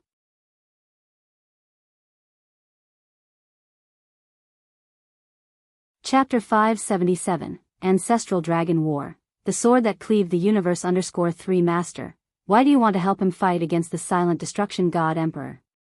He suddenly became excited, enveloped by a huge surprise, trembling all over. The Long clan actually has such an ancestor. The voice of Candle's celestial monarch came through, filled with emotion. Just the dragon annihilation Dharma aspect alone was troublesome enough for him, and now the emergence of an even more daunting Dharma aspect gave him a chilling sense of an unbeatable adversary. He trusted his intuition. Master, it's time for you to make a move. The voice of Candle's celestial monarch rose again, teasing in tone. All the cultivators of the battle court looked towards Candle's celestial monarch, almost every one of them showing a bit of astonishment. In the hearts of the vast majority of battle court cultivators, Candle's celestial monarch was the strongest, and they had not expected him to have brought along his master. The master of the Lord of the War Court, could it be that ancient myth? As Candle's celestial monarch's words fell, a gigantic pair of eyes suddenly appeared in the darkness of the void behind him, looming over the entire battlefield. The stature of Candle's celestial monarch was colossal, taller than any mountain in the world, yet before these eyes, he was less significant than their pupils. Faced with these eyes, every creature felt panic. The celestial vault of the celestial spirit great world also revealed these eyes, causing all beings to tremble with fear, unable to comprehend what the heavens and the earth were facing. They could only focus on Guan's Dharma aspect. Perhaps this mysterious existence could protect them.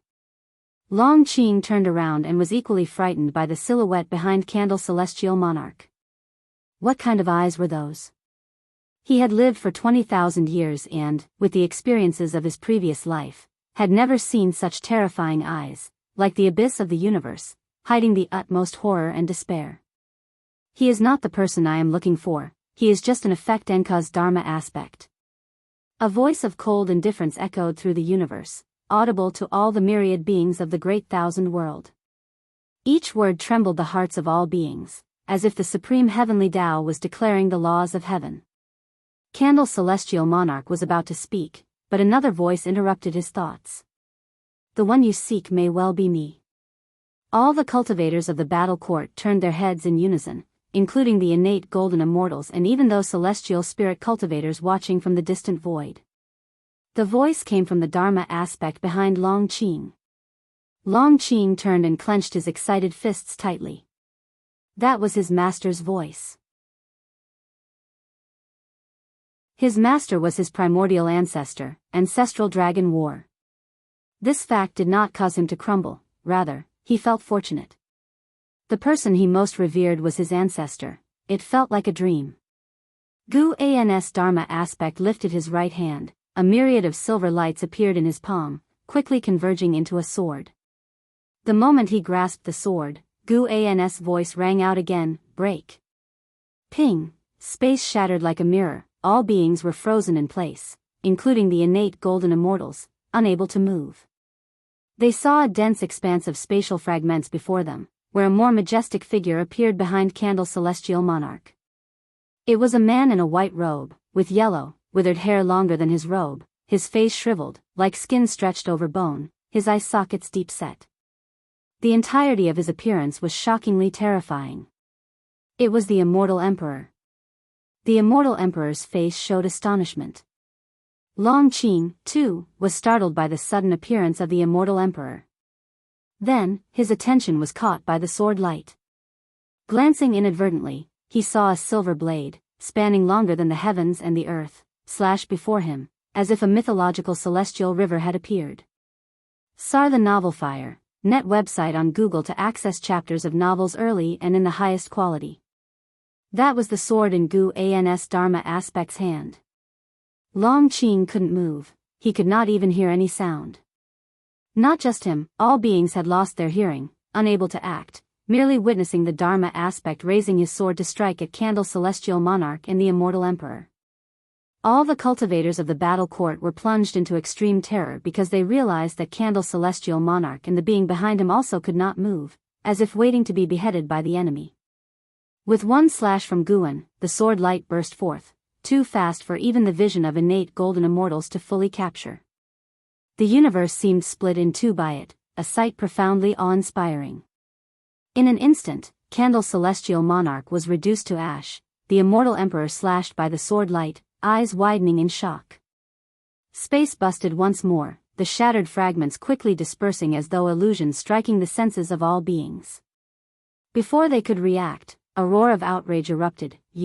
Upon uttering just one word, the immortal emperor's flesh erupted in 1,000 sword lights, followed by annihilation, becoming dust, gone from existence. The entire universe fell into silence for a moment. The sword light that had bisected the universe still hung in the air, as the cultivators who regained their senses looked towards both ends to discover they could not see the end of the sword light, as if the entire universe was indeed cut in half by it. If you find any errors, ads pop up, ads redirect, broken links, non-standard content, etc., please let us know it report so we can fix it as soon as possible.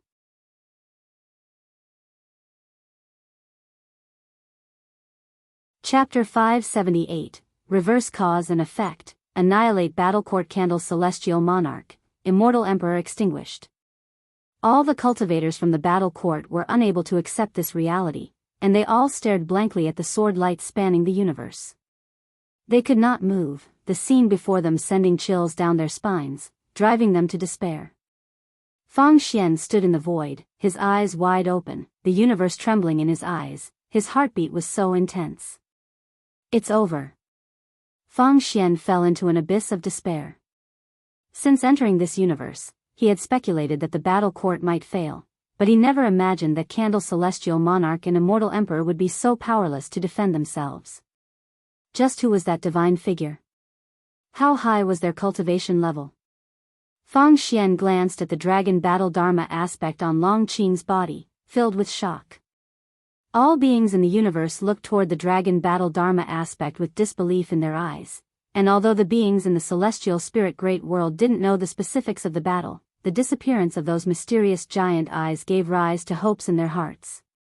Could it be a victory? Long Qing had seen his master win many times before, but each victory still scared him. Just how profound was his master's Tao practice? It felt like no matter how strong the opponent, they were effortlessly defeated before his master. Karma retribution, no one can escape it. Today, the battle court sought to exterminate my Long clan. I will exterminate the battle court in return. With but a single swing of my sword, life and death are your own fate. You should all feel fortunate, for if you faced the battle court, you wouldn't even have a chance to live. The voice of Guan rang out once more, plunging all the battle court cultivators into the depths of despair. Without giving them time to think, the dragon battle dharma aspect lifted its sword and slashed horizontally. A sword light swept across all directions, passing over the battle court light path, over the battle court cultivators surrounding Long Qing. 16 innate golden immortals turned to ash first. The other cultivators met the same end. Long Qing looked around to see the spectacle of enemies being extinguished everywhere, a sight tremendously grand.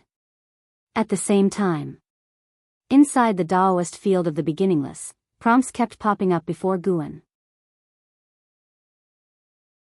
You have successfully stolen 309,872,265 years of lifespan from Zhenren Chenyang, early stage of innate golden immortal realm. You have successfully stolen 870,928,711 years of lifespan from Xingxing Dao, middle stage of innate golden immortal realm. You have successfully stolen 1,087,249,720 years of lifespan from Yi Yuelan, early stage of innate golden immortal realm. Watching the prompts before his eyes, the corners of Gu An's mouth curled up.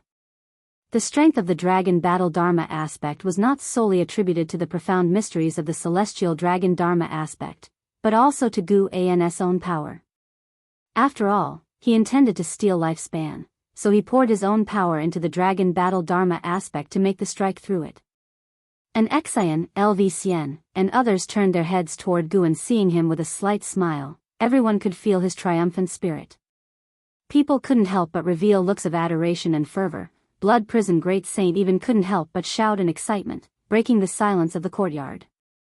My heavens, one sword strike to annihilate the battle court? Master, what swordsmanship was that just now? Master, exactly who are you within the Long clan? That's just inconceivable. The person who appeared just now seemed so terrifying, yet they couldn't withstand a single strike from the master. Guan didn't respond. He was immersed in the joy brought about by the surge in his lifespan. The dragon battle dharma aspect with a single strike exterminated 70% of the beings of the battle court, leaving the 30% who harbored no karmic enmity with the Long clan. These beings, terrified out of their wits, would also leave the battle court in the future. This was the way of cause and effect. Through karmic deduction, Guan knew which people could be spared. In doing so, he could also seem less bloodthirsty, thereby concealing his ability to take lifespan. But soon Guan noticed something was amiss. Many of the deceased battle court cultivators had not brought him lifespan, but those 16 innate golden immortals had brought him over 800 billion years of lifespan. This time, you cannot escape. The battle court must be eradicated.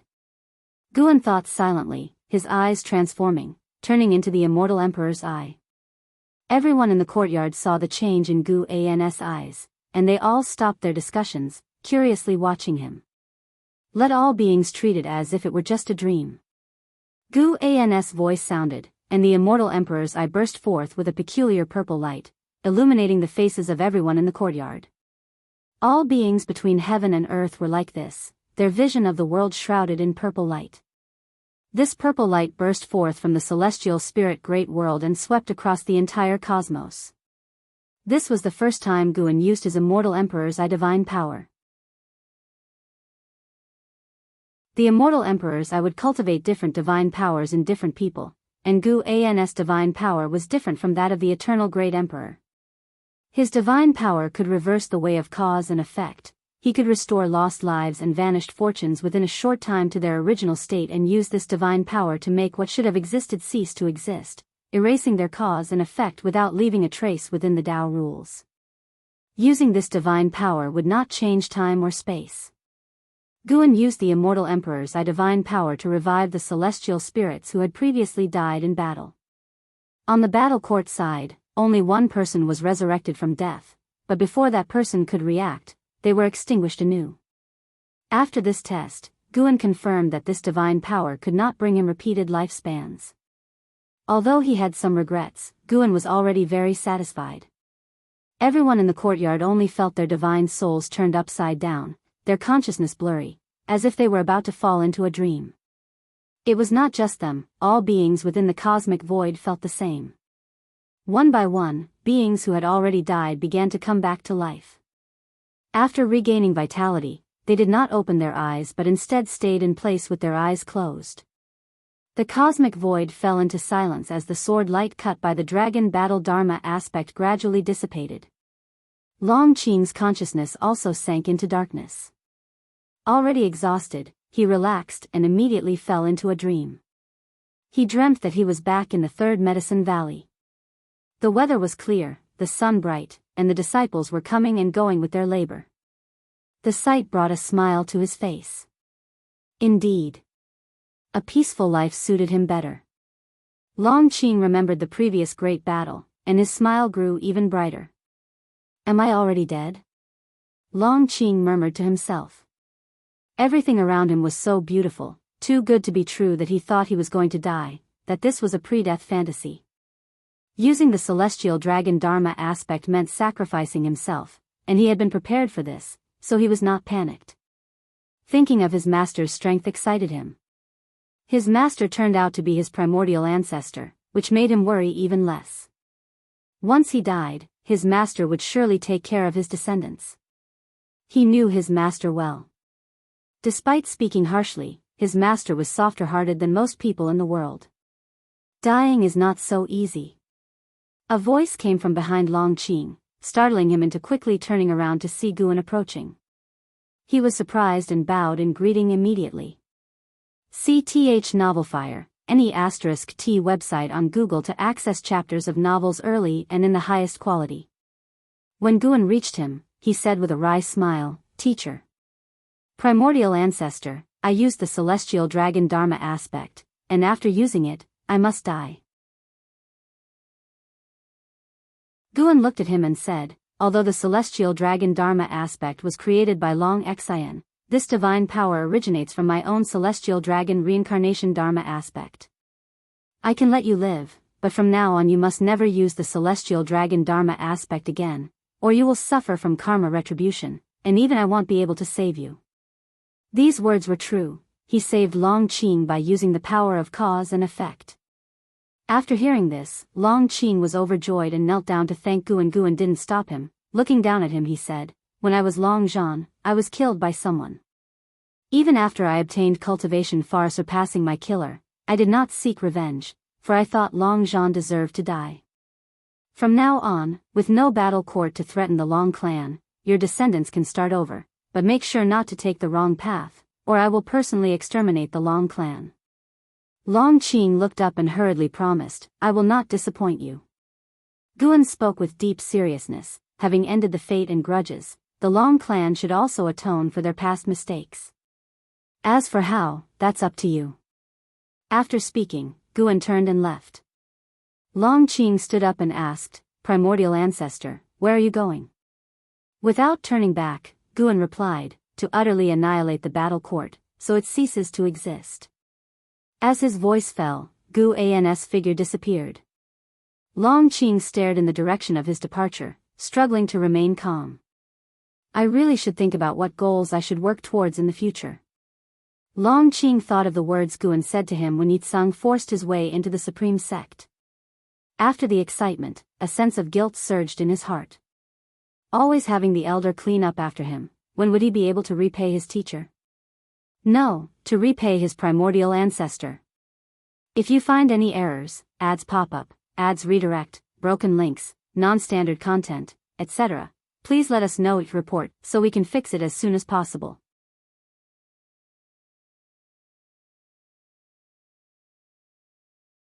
Chapter 579, Abyss Dao Sea, Annihilation of the Battle Court Above the Clouds. The celestial destruction god and the cyan-robed Daoist gazed at the illusion before them, remaining silent for a long time. The cyan-robed Daoist took a deep breath, turned his head toward the celestial destruction god, and asked, "Does your long family still have such remarkable figures?" The celestial destruction god's expression grew even more complex, his heart filled with mixed emotions. He had never met Long Zhan, which meant the latter had died before he was born. He thought of the ancestors his father had mentioned. When he had first displayed his talent, his father had said it was a family trait, all stemming from the ancestor Long Zhan. However, since the ancestor Long Zhan had died shortly after surpassing the 9 heavens of the immortal path, he had never been considered strong in his eyes. Having seen him today, he felt that even if he faced him in person, he would not be his match, which was beyond his comprehension. Could it be that the ancestor Long Zhan had faked his death, and the fortune he now enjoyed was due to Long Zhan's protection from beyond? The more the celestial destruction god thought about it, the more confused he became. The cyan-robed Daoist clicked his tongue in wonder, speaking of which, the Dao rules there are so perfect, it must be the great thousand world. How could such a grand battle not alarm the celestial gods? Could it be that the celestial gods of that realm have met with disaster? If that is indeed the case, then it's likely they died at the hands of. Before he could finish his sentence, the celestial destruction god's cold gaze fell upon him. The cyan-robed Daoist chuckled and did not continue. He waved his hand to dissipate the illusion before them and then looked down at the ground below, lamenting, "The slaughter over there has ended, but the killing here is endless." The celestial destruction god also looked down, his expression returning to its previous indifference. In a bright palace, above was a sea of clouds and below the ground mist tumbled. The immortal emperor jolted awake, sitting on his throne, gasping for air with bloodshot eyes. Behind his throne floated a massive silvery white meteor, pitted and scarred, but surrounded by streams of gray mist that seemed to follow some mysterious pattern, utterly bizarre. The immortal emperor looked up, his eyes filled with shock and fury. "Who, exactly are you?" The immortal emperor had expected failure, but he had not anticipated the gap between that person and himself to be so vast. The thought that all 16 of his innate golden immortal disciples had died made his heart bleed. He stood up and turned to the meteor behind the throne, his eyes seething with indignation. "Didn't you say that person was just a heaven-balancing golden immortal? Why couldn't I even withstand one of his moves?" The immortal emperor demanded in a deep voice, his tone barely concealing his murderous intent. The mist around the meteor quickened its pace, and a cold voice emerged, "I miscalculated." "Miscalculated? My 16 disciples, having no destiny with the battle court, died utterly, and 7 among them had supreme potential for the Abyss Dao Sea. Compared to me, they were still so young, to die in that great thousand world. Do you understand what that means to me?" The immortal emperor spoke through gritted teeth, a gray mist more ominous than that surrounding the meteor emanating from his body, like blazing flames. "It's not like I forced you. You were drawn in by the treasures of the immortal palace, weren't you?" The icy voice sounded again. "You." Just as the immortal emperor was about to continue, a hand suddenly rested on his shoulder, freezing his expression. Before he could turn his head, the hand on his shoulder squeezed forcefully, turning him into ashes, as the figure of Guan appeared. "You have successfully seized 18,208,547 years of lifespan from the immortal emperor, late stage of heaven-balancing golden immortal realm." Guan looked disdainfully at the notification that popped up before him. Not even as much as the lifespan of an innate golden immortal. The seized lifespan was about 1/10 of the victim's remaining lifespan, meaning the immortal emperor could have lived another 1 to 200 million years. Named immortal, it signified he had lived an exceedingly long age. Perhaps it was precisely because he sensed his time running out that the immortal emperor had not even as much lifetime left as the smallest part of the lifespans of those 7 innate golden immortals. Those 7 innate golden immortals had brought Guan more than 700 billion years of lifespan, meaning each of these 7 had at least 100 billion years of lifespan. According to Guan's observations, an innate golden immortal should have a lifespan ranging from 5 trillion years.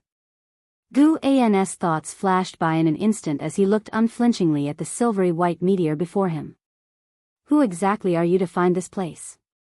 Have you reached the Taichin golden immortal realm? The previously cold voice speaking to the immortal emperor resonated once more, this time with a tinge of nervousness. Guan slowly raised his right hand, forming a claw, and pulled a figure out from within the meteor, his throat smashing against Guan's palm. This was an elder wearing a gray robe, his face gaunt, his white hair tied back, more presentable than the immortal emperor, but the terror on his face made him appear disheveled and weak before Guan. Fellow Taoist, let's talk this out. The gray-cloaked elder gritted his teeth and said, I hail from the abyss Tao Si. If I were to die, they will surely notice. You, hiding in the great thousand world, wouldn't want to tangle with more trouble, would you? From the moment Guan entered the hall, he realized he couldn't move, which filled him with indescribable panic. He couldn't understand how Guan had found this place. Jinren Ni Hai, late stage of Hengtian Golden Immortal Realm Perfection 49,802,308,928, 702/50 5 trillion years lifespan. CTH Novelfire, net website on Google to access chapters of novels early and in the highest quality. That is to say, the lifespan of a heaven-balancing golden immortal ranged from 5 trillion to 50 trillion years. Too bad, yet another one close to his life's end. It's true, who would risk everything unless they felt their limit approaching? Guan couldn't be bothered to communicate with Shinran Ni Hai, his eyes suddenly changed. This time, it wasn't the immortal emperor's divine power, but the calamity absolute eye. He was going to search Shinran Ni Hai's soul. In an instant, Shinran Ni Hai's eyes lost their luster. The hall then fell into silence. Guan rudely probed Shinran Ni Hai's memory, completely disregarding his soul, and during this process, calamity slowly began to latch on to Shinran Ni Hai's body. Shinran Ni Hai came from the abyss Tao Si and had a not insignificant friendship with the immortal emperor. 10,000 years ago, Shinran Ni Hai was a guest at the battle court when he accidentally heard Candle Celestial Monarch complaining to the immortal emperor about the resurgence of remnants from the Long clan who had killed a being known as the Silent Destruction God Emperor. Learning that people from the Long clan were in the Celestial Spirit Great World, and that the shattered Celestial Spirit Great World was beginning to reshape itself, he thought of the treasure of the Immortal Palace. The Celestial Spirit Immortal Venerable, who established the Celestial Spirit Great World, stole the treasure of the Immortal Palace. By decree of the Celestial Court, they ordered the Celestial Spirit God to execute him, but the Celestial Spirit God did not obliterate the Celestial Spirit Great World. Thus, rumors suggested the treasure of the Immortal Palace might still be hidden within the Celestial Spirit Great World, and the Celestial Spirit God was waiting for this treasure. As for informing the Celestial Court, that would not be possible. The Celestial Court snubbed contact with the Great Thousand World, and even a powerful being like Shinran Ni Hai had only ever encountered the guardians, the celestial gods, of the Great Thousand World. Every celestial god was arrogant, looking down on mortal spirits. Without obtaining the celestial Tao immortal position, even if one's cultivation level was higher than a celestial god, they would be disregarded, and ordinary people would not dare to provoke a celestial god. The celestial gods had the supreme celestial court standing behind them, an existence beyond provocation. The so-called Immortal Palace was also a palace belonging to the celestial court. How the news of the Immortal Palace's treasure was leaked was something Shinran Ni Hai had no idea about. He only knew the clues to the Immortal Palace's treasure. The celestial spirit Immortal Venerable had already perished, but the whereabouts of the Immortal Palace's treasure remained unknown. Guan surmised that the celestial spirit Immortal Venerable had left the Immortal Palace's treasure to Anhao. Although Anhao had perished, he was a being born of the destiny fostered by heaven and earth, destined to be reborn one day. However, at that time, he might no longer be Anhao, but become someone else. Guan was quite interested in the Abyss Dao Sea, having encountered this place when he had chosen to break through his lifespan. In Jinren and Hai's memory, the Abyss Dao Sea did not belong to the Great Thousand World but lay in a mysterious region beyond it, an ocean formed by the Dao rules, boundless and vast. It was said that since its birth, the Abyss Dao Sea had been expanding infinitely and had not stopped until now. Even Jinren and Hai, who was born from the Abyss Dao Sea, did not know its full extent. As Guan was searching Jinren and Hai's memory, a series of footsteps could be heard. The hall was vast, and at the far end, a strong light was visible. Candle Celestial Monarch stepped out from the brilliance, his figure flickering rapidly as he advanced toward Guan suddenly. He stopped walking, frowning as he looked at Gu An's back figure. Gu An's attire was different from the Dragon Battle Dharma aspect, so he didn't recognize him immediately. He didn't even associate Guan with the Dragon Battle Dharma aspect, considering how far this place was from the celestial spirit great world. How could the one who killed him come back to life faster than him, when he had just been resurrected? Who are you? Candle Celestial Monarch frowned and asked. Although the Immortal Emperor was often in seclusion, he always received fellow Taoists, and the Immortal Emperor's disciples were numerous too. His divine sense couldn't come close to Guan and he couldn't see the scene in front of Guan. Guan slowly turned around, and it was then that Candle Celestial Monarch saw the person Guan was holding in his hand. Candle Celestial Monarch's pupils contracted sharply, instinctively drawing out the war god Golden Pestle. He remembered Jinren and Hai, an ancient presence, whom the Immortal Emperor treated with notable respect, leaving a deep impression on him. You, Candle Celestial Monarch wanted to ask more, but Guan spat out a word, interrupting him, die. Candle Celestial Monarch's eyes widened, and he instantly turned into a mist of blood. Longevity true words. This was Gu An's Dao Fruit divine power, using the power of cause and effect to determine Candle Celestial Monarch's death, possessing the subtlety of speaking and making it so. Following that, the Jinren and Hai in Gu An's hands also turned to ash, and his gaze shifted to the outside of the hall. Numerous palaces entered his view, countless marvelous sights, and mythical beasts were taken in by his eyes.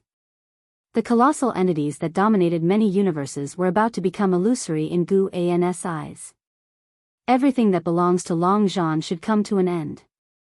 If you find any errors, ads pop up, ads redirect, broken links, non-standard content, etc., please let us know if you report so we can fix it as soon as possible.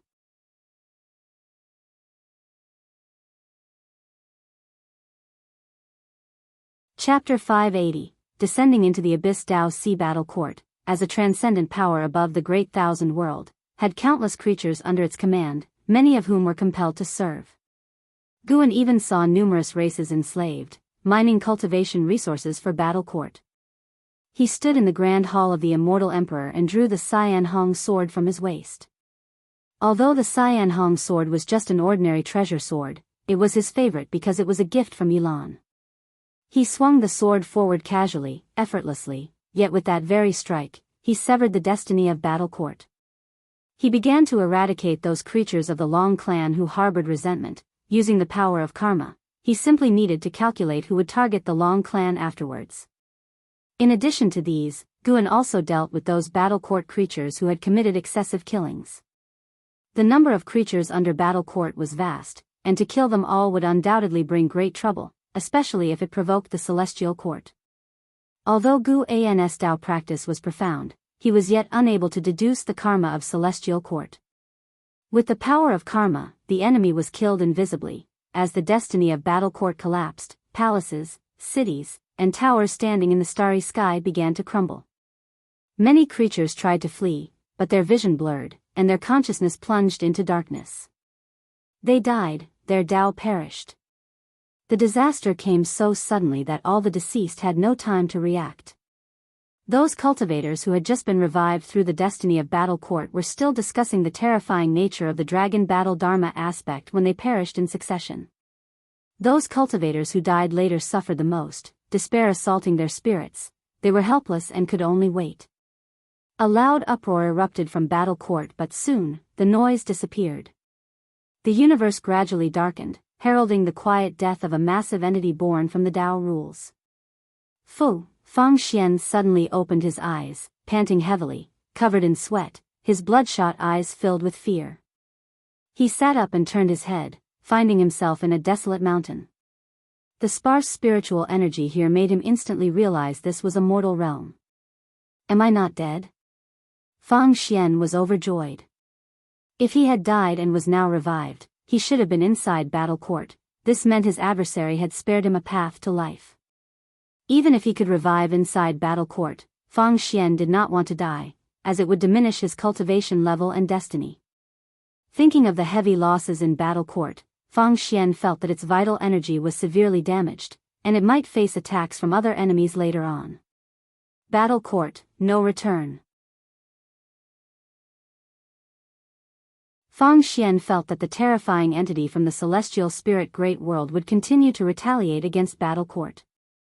He stood up, the sunlight falling on him, giving him a feeling of rebirth.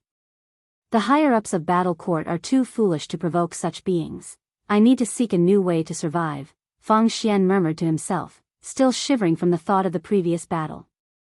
He dared not be an enemy of that terrifying entity any longer, hoping only to be as far from it as possible. He leaped toward a direction, soaring through the sky like a startled swan, disappearing in an instant. Taoist field of the beginningless. In the courtyard, Guan stood before an artifact refining cauldron observing the Tao treasures inside. Celestial demon child stood by his side, curiously watching him. Half a month had passed since the destruction of Battle Court. All beings felt as if they had dreamt it all. After this calamity, the various sects of the celestial spirit great world felt pressure and no longer acted so carelessly. The whole world initiated a trend of seclusion. Master, is Battle Court truly extinct? Celestial demon child couldn't help asking. Guan casually responded, whether it's extinct or not, what does it have to do with you? Focus on your cultivation. The cultivators outside are now striving harder than ever. He thought about breaking through. After this battle, it was time for him to break through. He brought up his attribute panel to take a look. Sar the Oval Fire. At website on Google to access chapters of novels early and in the highest quality. Name, Guan, lifespan, 22-098/831-008, 678, 146, physique, primordial reincarnation undying body, cultivation level, Tai Ching golden immortal realm perfection, 8,300,000,000,000 years of lifespan. This battle had increased his lifespan by 6,700,000,000,000 years, surpassing 20,000 years of labor. Not only that, but he had also scoured many treasures from the Battle Court.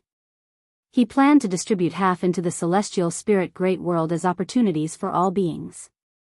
To eliminate the grudges for the Long clan, he had wiped out all beings within the Battle Court that could potentially threaten the Long clan. The number was vast, stirring emotions within him. Though the beings of the Battle Court hadn't been annihilated, from now on, the Battle Court would be no more. Guan could feel many strong forces of cause and effect approaching the celestial spirit great world, mostly out of curiosity. The destruction of the Battle Court ultimately drew the attention of many powerful forces. I will work hard to cultivate, but I don't know how many years it will take to reach the Zai immortal realm. The more I cultivate, the more I feel the gap between us. How many years have you lived exactly? The celestial demon child asked wistfully, a frequent topic of private discussion among them. Everyone felt that when they met Guan, he already possessed his current strength, as they had never seen him in disarray.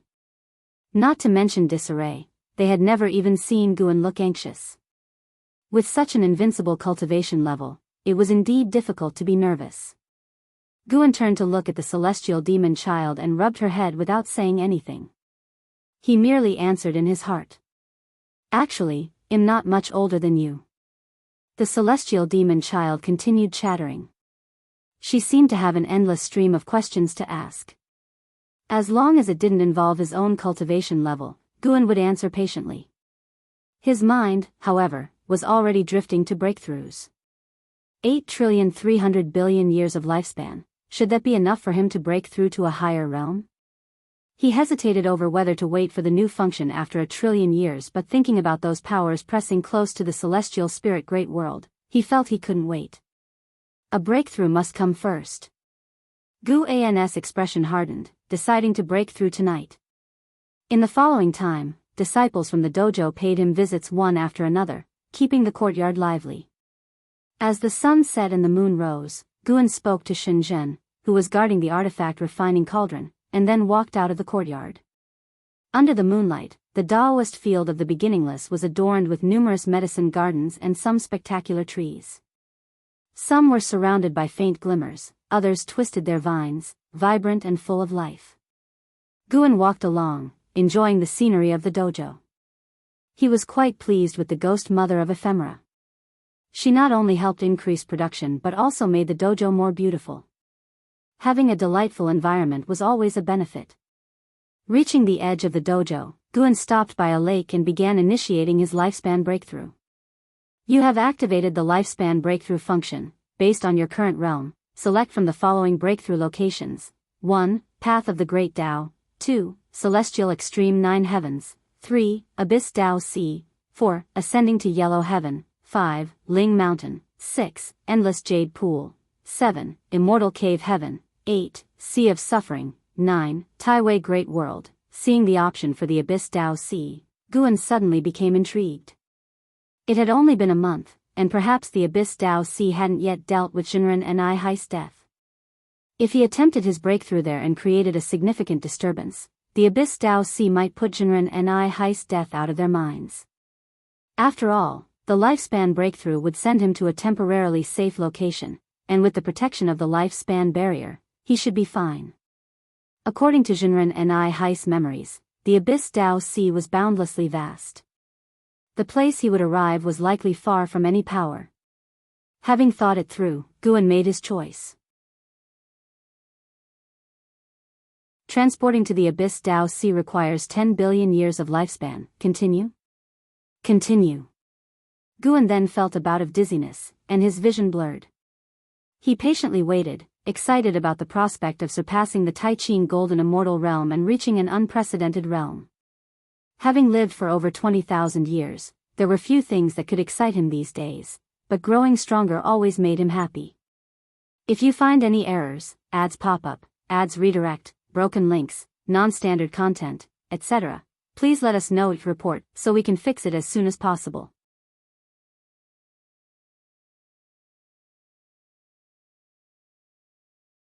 Chapter 581, Breakthrough to the Late Stage of Heaven. Opening Daluo Immortal Realm. Guan opened his eyes, and what entered his vision was a dim cosmos, with Tao mist swirling in all directions, filling him with exhilaration.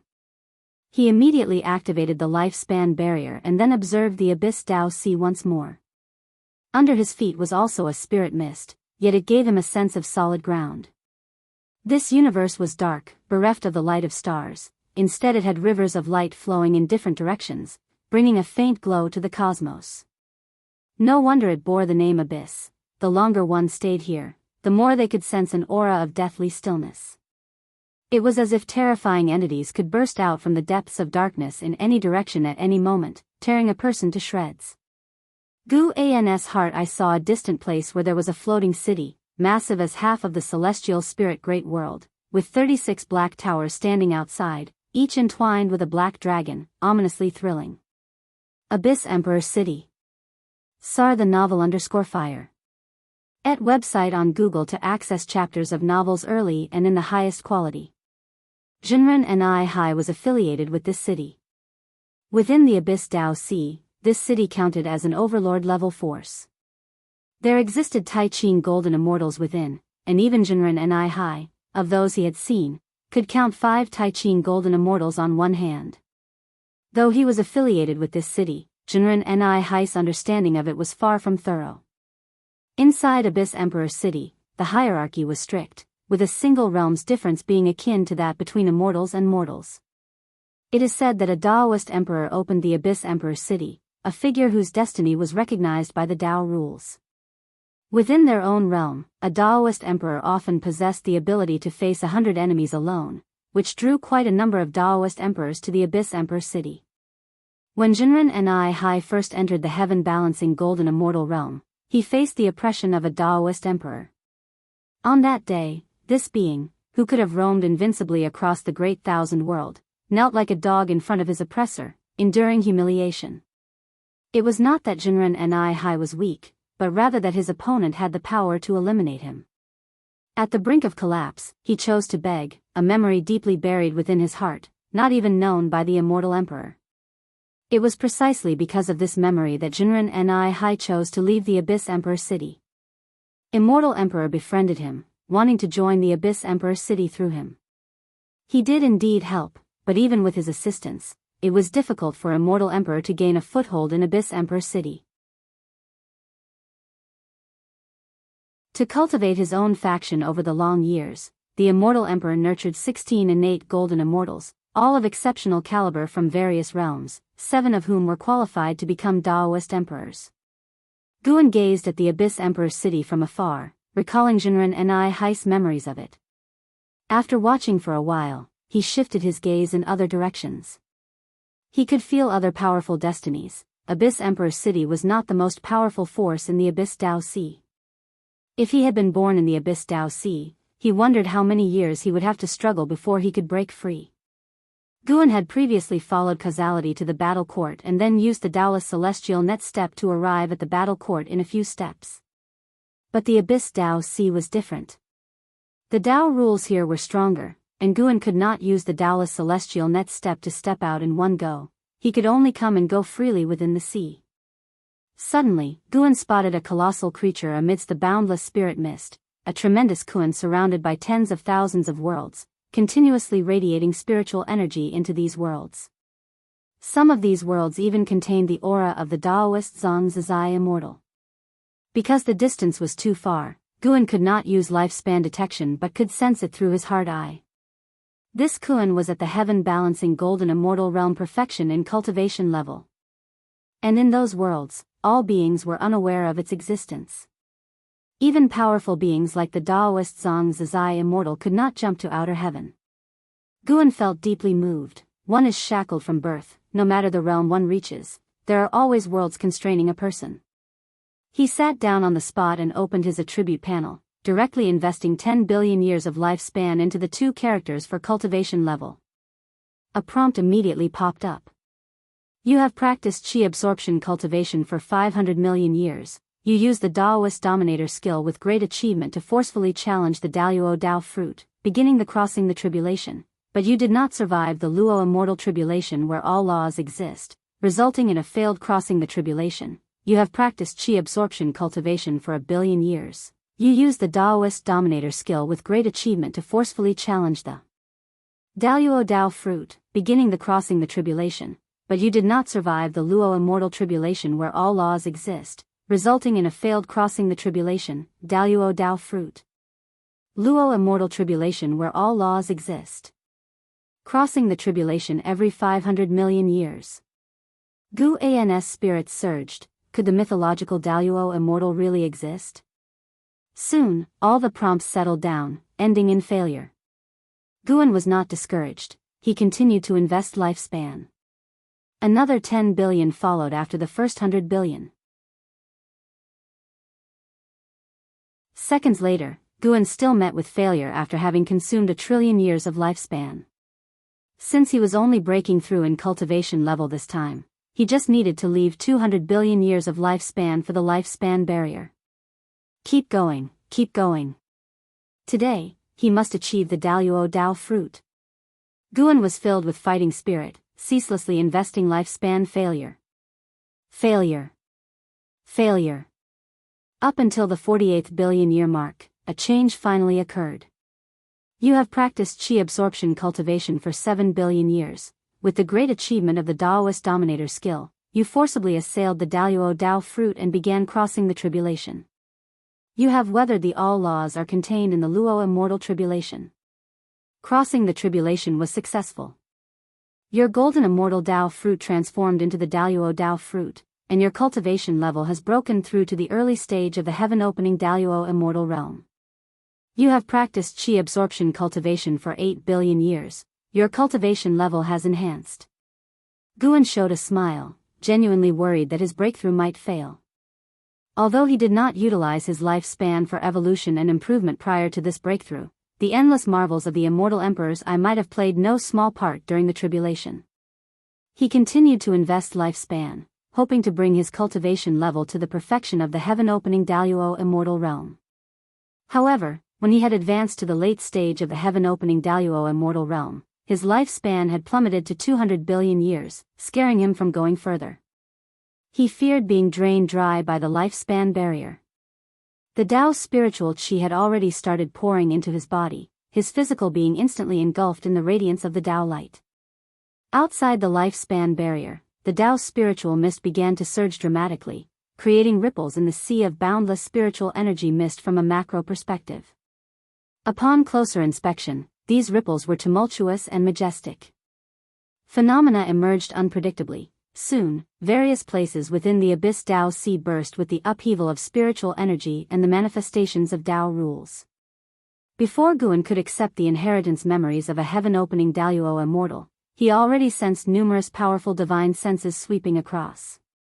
Heaven-balancing golden immortal, Tai Chin golden immortal, Tai Chin golden immortal, heaven-balancing golden immortal. Quietly, Guan gauged the cultivation levels of these divine senses. The Abyss Tao Sea was indeed terrifying, far beyond what the battle court could match. Yet the battle court was already an enormous power that the celestial spirit great world could not contend with.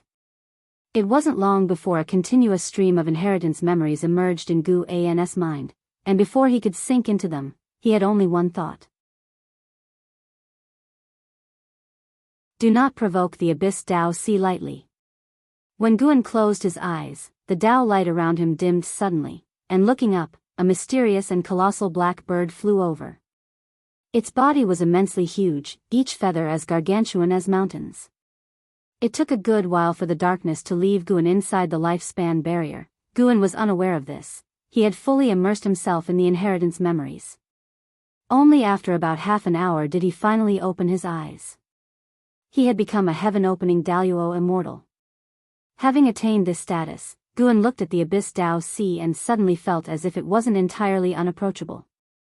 His cultivation level continued to grow. He looked at the lifespan figures the barrier was consuming. The numbers were jumping alarmingly, yet they posed no threat to his life and death. The Daluo Tao fruit was far more complex than the golden immortal Tao fruit, covered in ancient paths of Tao patterns, with the Tai Ching cyan heaven above it beginning to truly evolve into a celestial body. The heavens possessed a power to regulate the 3,000 rules of heaven and earth, reminiscent of destiny, of cause and effect, but if he had to give it a name, Guan felt it was akin to the heavenly Tao. Guan noticed countless figures flying overhead, swaying and endless, even more exaggerated and majestic than the previous battle court's armies. He continuously employed lifespan detection, sensing the aura of those passing by.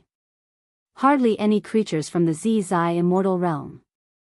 The Abyss Tao Sea also had mortal spirits, but they were either trapped within the little worlds or hidden inside dojos, not daring to emerge and observe the phenomenon sweeping across the entire Abyss Tao Sea.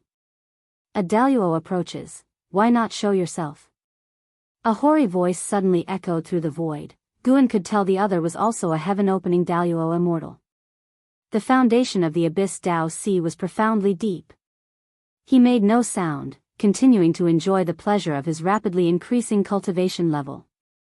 The voice did not sound again, but judging by the increasingly robust figures flying by, the other party was growing angry. Time continued to elapse. The middle stage of the heaven-opening Daluo immortal realm. The late stage of the heaven-opening Daluo immortal realm. Although many figures passed by, no creature breached his lifespan barrier. After all, his lifespan barrier was as insignificant as dust to this void. Guan noted he had only 300 billion years of lifespan remaining and felt somewhat helpless. Lifespan was still insufficient. Nonetheless, he had become a heaven-opening Daluo immortal, at least making a gigantic leap in Great Realm. He could find another chance to break through to Perfection Realm later. This breakthrough had taken nearly 800 billion years in total. Guan slowly stood up. He looked again at the Abyss Dao Sea, now able to perceive more.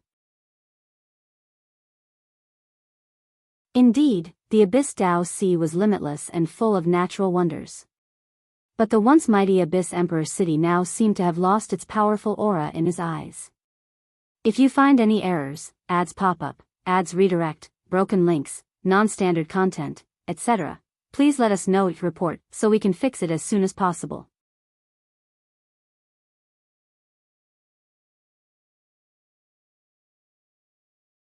Chapter 582. An unprecedented golden age. Guan hadn't immediately left after his breakthrough. Instead, he stood within the lifespan barrier and began to observe the Abyss Dao Sea. After reaching the level of a heaven-opening Daluo immortal, the Abyss Dao Sea appeared much clearer in Guan's eyes. The number of worlds and beings within the Abyss Dao Sea far exceeded those in the universe where the celestial spirit Great World was located, and by more than tenfold. CTH novel_fire. @ website on Google to access chapters of novels early and in the highest quality.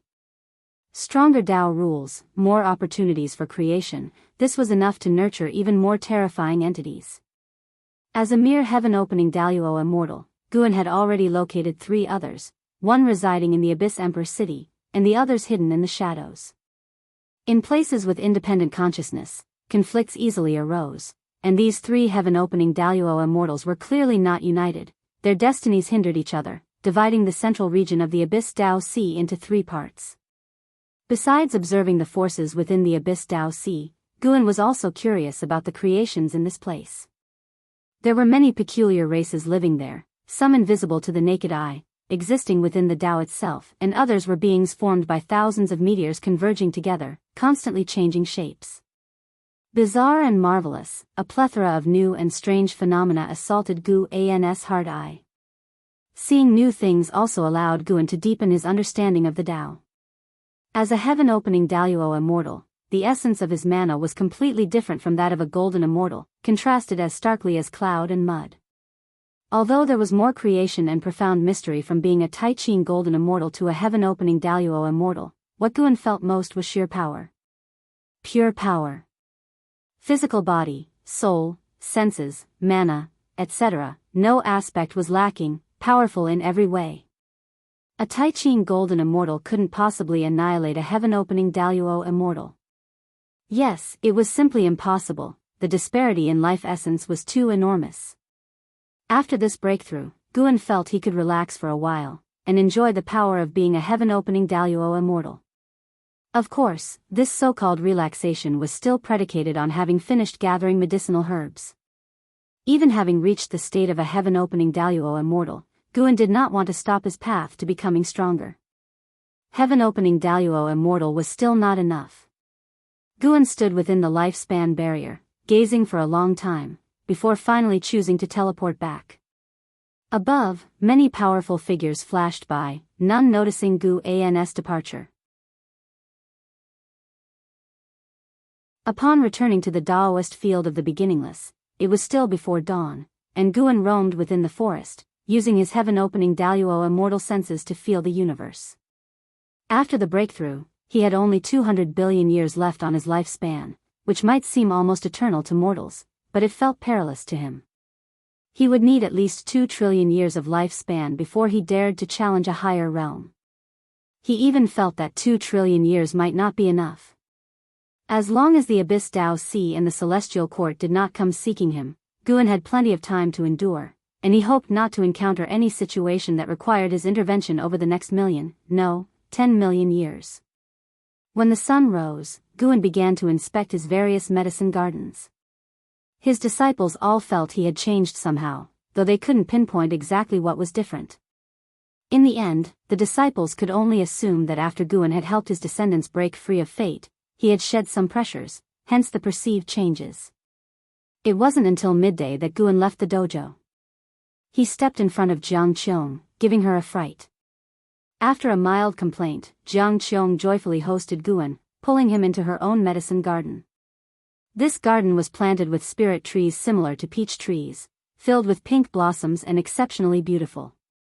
After they sat down, Jiang Qiong poured wine for Guan and asked, "Was that figure in the sky before you?" Although the clothes were different, I recognized you immediately. Guan smiled and said, "It was me, and it was not me. That was just my past life. The descendants of my past life gathered the bloodline dharma aspect and summoned my former self." Over the years, though Jiang Qiong hadn't cultivated in the Taoist field of the beginningless, she was always cared for by Guan. Sometimes, she would inexplicably gain enlightenment. She wasn't foolish, she didn't think it was because her talent was outstanding, she knew it was Guan looking after her. Guan never said, and she never asked. Compared to breakthroughs in cultivation level, what made her happiest was that Guan still thought of her past life? With such high cultivation, how far back does your past life date? Jiang Qiong asked curiously. Guan answered ambiguously, trying his best to satisfy all her curiosity. Looking upon Jiang Qiong, who was clad in white and resembled a celestial maiden, Guan could not help but think back to their first encounter more than 20,000 years ago, where Jiang Qiong had been in such a sorry state, almost like a zombie. Over the years, her demeanor had become increasingly remarkable, save for one flaw. She still disliked wearing shoes, going barefoot instead. Seemingly noticing Guan's gaze, Jiang Qiong didn't blush but huffed, "I only dress so casually within my own dojo. Outside, I am the founding elder of the Gathering Flower sect, and I must maintain a certain demeanor." Guan smiled and asked, "How has the Gathering Flower sect been developing recently?" He was well aware of the situation, but he still asked Jiang Qiong. Compared to Jiang Qiong, he practically knew everything, yet when interacting with people, conversation was essential. Jiang Qiong also cherished the opportunity to interact with Guan and began speaking about the development of the Gathering Flower sect. As the Supreme sect grew stronger, the sects on the continent either submitted or relocated. The Gathering Flower sect chose the latter, and the Supreme sect didn't make things difficult for them, even providing some resources. The Gathering Flower sect was now situated on an archipelago and had developed trade islands similar to Immortal Seeking Island. There were no powerful sects nearby, the only threats being the occasional appearance of great demons in the sea, causing losses to the sect. Jiang Qiong had become a laid-back shopkeeper, frequently in seclusion, and seldom bothered by issues. The development is stable, but it's just too stable, which seems to lack prospects, Jiang Qiong remarked. Her unwillingness to leave the Gathering Flower sect stemmed from the fact that it was a creation of her own, having built too many connections here, making it difficult for her to leave. Guan reassured her with a smile, "Don't worry, numerous great opportunities will soon emerge in the world, and the Gathering Flower sect will encounter them too. The key is to seize these opportunities." The opportunities he referred to were legacies from the battle court, half of which Guan had dispersed across the soil and seabeds of the human world. Though it was only half, it was enough to turn the entire celestial spirit great world upside down and push it to unprecedented heights. Some of the battle court treasures, including magic artifacts, cultivation techniques, and rich heavenly materials and earthly treasures, were nearby in the ocean. Guan had a preference for these, believing if the Gathering Flower sect managed them well, they could become a top-tier major sect of the world in the future. "Really?" Jiang Qiong asked with surprise. Guan smiled and replied, "Why would I deceive you? In a few thousand years, I will gift you a treasure that will grant you enough power to protect your own sect." The higher his realm, the more nonchalantly Guan behaved. He no longer pondered consequences too much and did whatever he wished, especially when it came to taking care of those close to him. Hearing this, Jiang Qiong became even happier.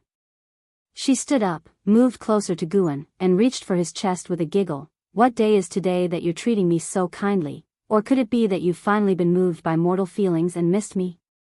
Guan pushed her away and huffed, "Nonsense, I'm a reader of the classics." "What are the classics? Are they something low-class like the Supreme Secret Transmission?" Hearing Jiang Qiong mention the Supreme Secret Transmission made Guan somewhat tense. "What Supreme Secret Transmission? I don't know about it." I've heard its author, Shenzhen, has a great relationship with you. What exactly do you do when you are alone, and what do you talk about? Can you share it with me? Jiang Qiong said coldly, her eyes full of mischief. She wasn't upset about Gu An's quirks. Instead, she felt that such quirks made Guan seem more real. Supporting Dao's sword venerable was too strong and too high a level for her to comprehend. Compared to the powerful Guan, she preferred the careful and calculating Guan of the past. The two began to bicker, with Guan continuously making excuses, which only spurred Jiang Qiong on. Until night fell, Guan chose to stay in Jiang Qiong's dojo and preach to her. Deep in the cosmos among the stars, where stars dazzled and clouds of light surged in breathtaking beauty. Palaces floated upon a massive cloud of light that resembled a spiral stairway, with countless buildings on its surface. These palaces appeared like specks of sand, yet each structure was incredibly vast. On a cliff, Ji Xiaoyu was meditating in white clothes and a black robe. She wore a silver-beaded phoenix crown on her head, and a red Dao pattern on her forehead made her appear even more mystical. Suddenly, the Sun and Moon Nether Emperor appeared behind her, bowing respectfully with excitement. Emperor Chen has foreseen that the celestial spirit Great World is about to encounter an unprecedented fortune. He hopes to move the yin-yang immortal domain within the celestial spirit Great World, and the other two emperors have already agreed. Your Highness, it's time for us to return. Hearing this, Ji Xiaoyu slowly opened her eyes, a flash of brilliance in her gaze. The Dao spiritual qi and light clouds where she looked paused as if time and space had frozen. Her pupils reflected the majestic scenery of the celestial spirit Great World, her look carrying an indescribable meaning. If you find any errors, ads pop up, ads redirect, broken links, non-standard content, etc., please let us know each report so we can fix it as soon as possible.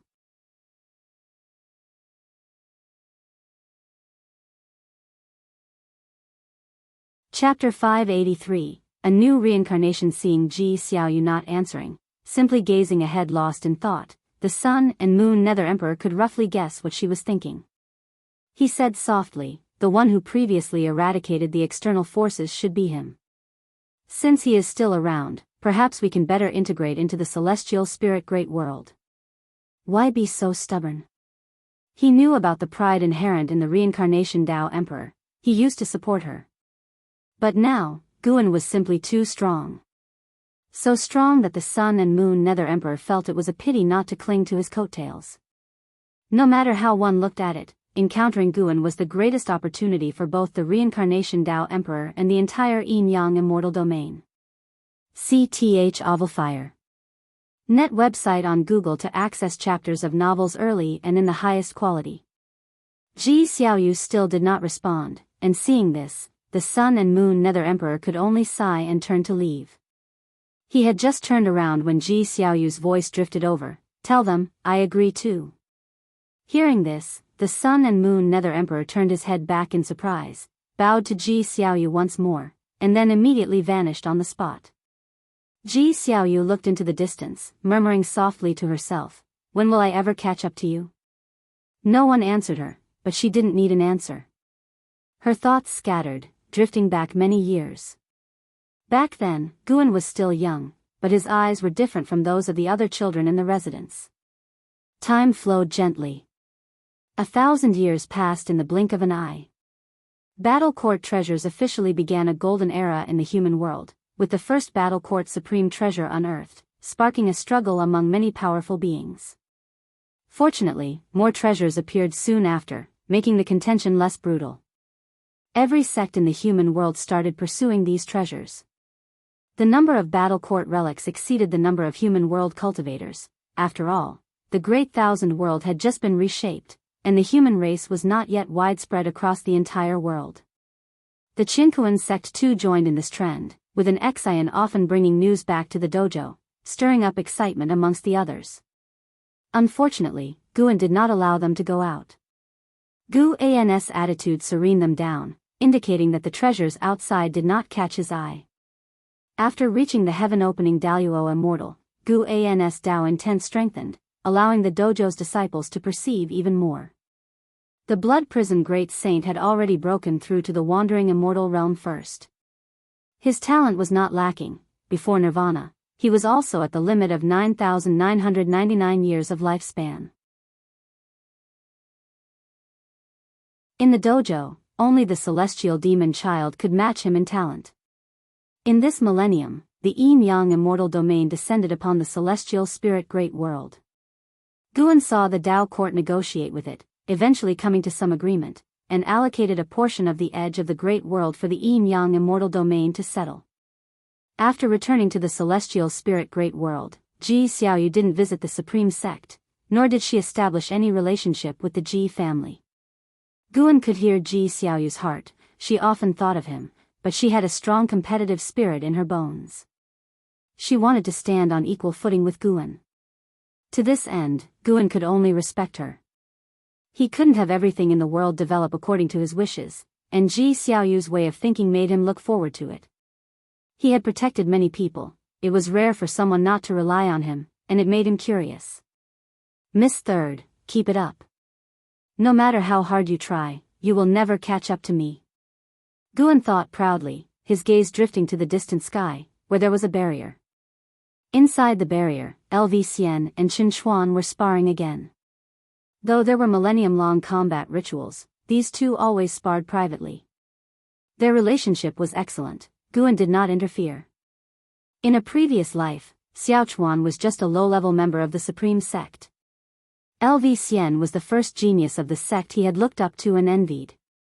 Now, they had become the best of brothers. Truly, fate made fools of people. No, it should be said that destiny is wonderfully inexplicable. Guan watched for a while, then turned his gaze in another direction. Xiaochuan and Lu Jiojia had already reincarnated into the celestial spirit great world, and Yilan was soon to follow. Yilan bore the Tao Destruction Destiny seal, and Guan could feel her progressing along the path of reincarnation, drawing closer and closer to the celestial spirit great world. Reincarnation is complex, and being reborn could lead one to any other great world, but the world of one's birth had a certain pull on the being, ensuring that they would always return to their own great thousand world. From afar, Guan saw Yilan's soul and the 17 lifetimes before her. Due to practicing the innate reincarnation skill, Yilan would awaken memories of her past lives each time. She would continue to practice the innate reincarnation skill, accumulating cultivation level, which made her talent higher in every life. Perhaps it was because of the memories of past lives, but she always died alone, never married. Yet, every time she was on her deathbed, she was happy, thinking that in the next life she would meet Guan dying with longing, reborn with confusion. That was her reincarnation. Watching Yilan's past life experiences moved Guan. This silly girl, regardless, Yilan had finally come back. Guan had already deduced where she would be reincarnated. He stood up, gave a few instructions to an Xian, and then disappeared from the spot. He arrived at a vast continent, a land even larger than the Taicang continent, with imperial dynasties and innumerable sects established. It is worth mentioning that this place fell under the jurisdiction of the Tao court. Guan appeared in a mountainous forest and started walking in a certain direction. Along the way, he had already calculated the destiny of Yilan in this life. After 17 lifetimes of accumulation, the innate reincarnation skill would grant Yilan an exceptional talent, which destined her life to be extraordinary and would also bring her into cause and effect with the Tao court. Guan was not afraid of trouble. He decided Yilan should have a smooth and comfortable life this time, without undergoing any hardships. Thinking of the Tao court, Guan also remembered Lu Han, a former reincarnation body, who also had grievances with the Tao court in his lifetime. Of course, these two Tao courts were not the same entity. In the vast multitude of the great thousand worlds, there were many forces bearing the name of Tao court. No matter which branch of the Tao court it was, the fact that they bore the Tao in their name was enough to prove their ambition. After walking some distance, Guan saw a mountain villa. The cultivators in this villa were only at the foundation establishment realm. Since they had no hope of advancing in immortal cultivation, they retreated from the secular world to live an ordinary life. Guan's demeanor suddenly became subdued. His magical treasures vanished, and he changed into simple black clothing, with the Cyan Hong sword and white spirit sword hanging at his waist. Although his appearance did not change, he instantly transformed from immortal to mortal, like a martial hero from the martial world. He approached the gate of the mountain villa and knocked on the door. It took a dozen or so breaths before someone came to open it. The door was opened by a young servant, who cautiously assessed Guan and asked, "Can I help you?" Guan smiled and said, "My name is Guan, a wanderer of the world, and I would like to request lodging for a few days. Can you pass the message along? I won't stay for free." The young servant wanted to refuse, but after hearing Guan's offer, he hesitated for a moment and said, "Wait here."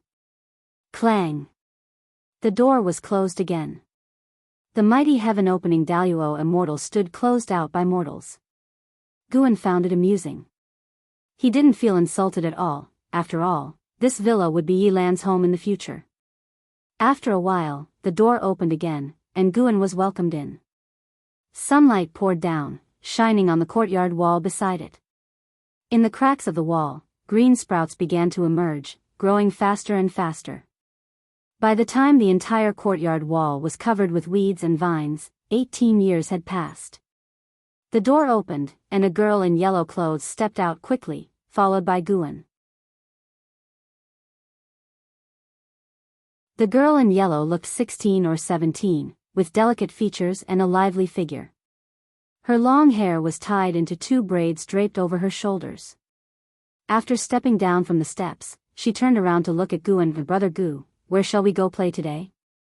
I heard there's a demon haunting nearby, let's go catch it," the girl in yellow asked expectantly, her face brimming with the radiant smile of youth, like the bright morning sun.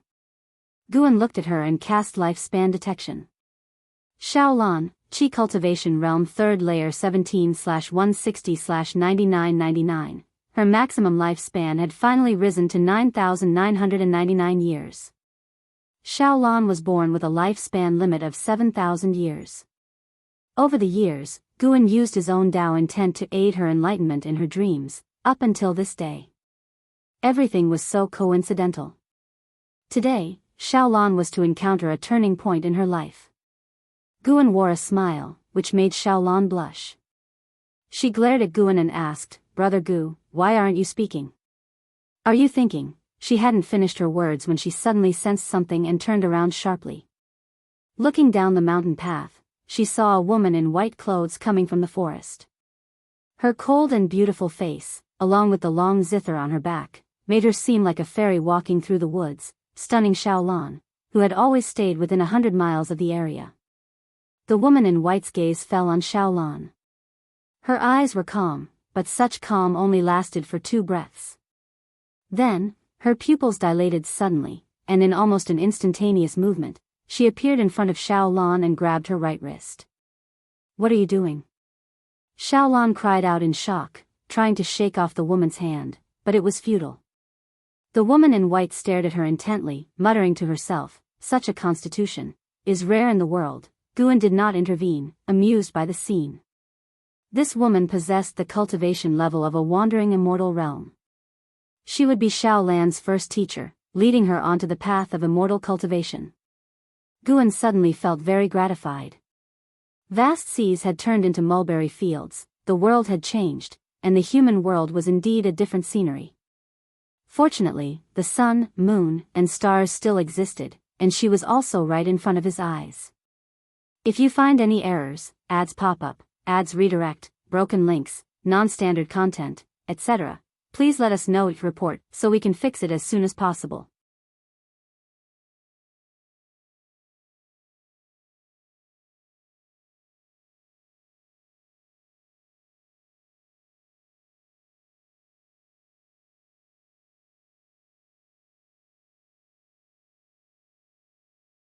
Do you want me to catch it for you?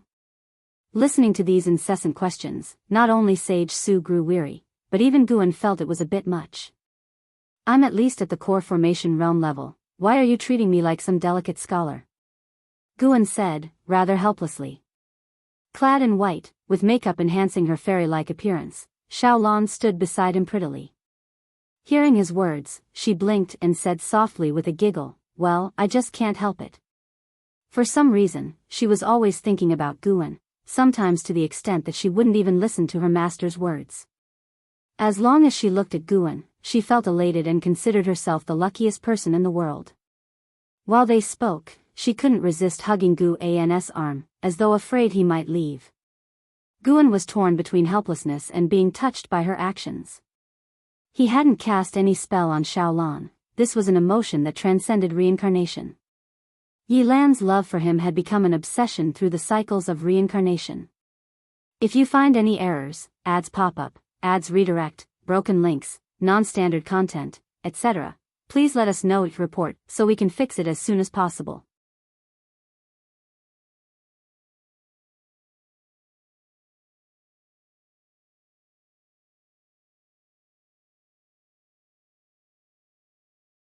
He and Long Qin were the two most powerful individuals in the Taitsang continent. Many feared that a rift between them would lead to chaos, yet their relationship had always been amiable. This cordiality allowed the Supreme Sect and Taitsang Imperial Dynasty to interact harmoniously, resolving any conflicts by discussion. Li Xuando's eyes shone the moment he saw Long Teng. He had always harbored a bold hunch.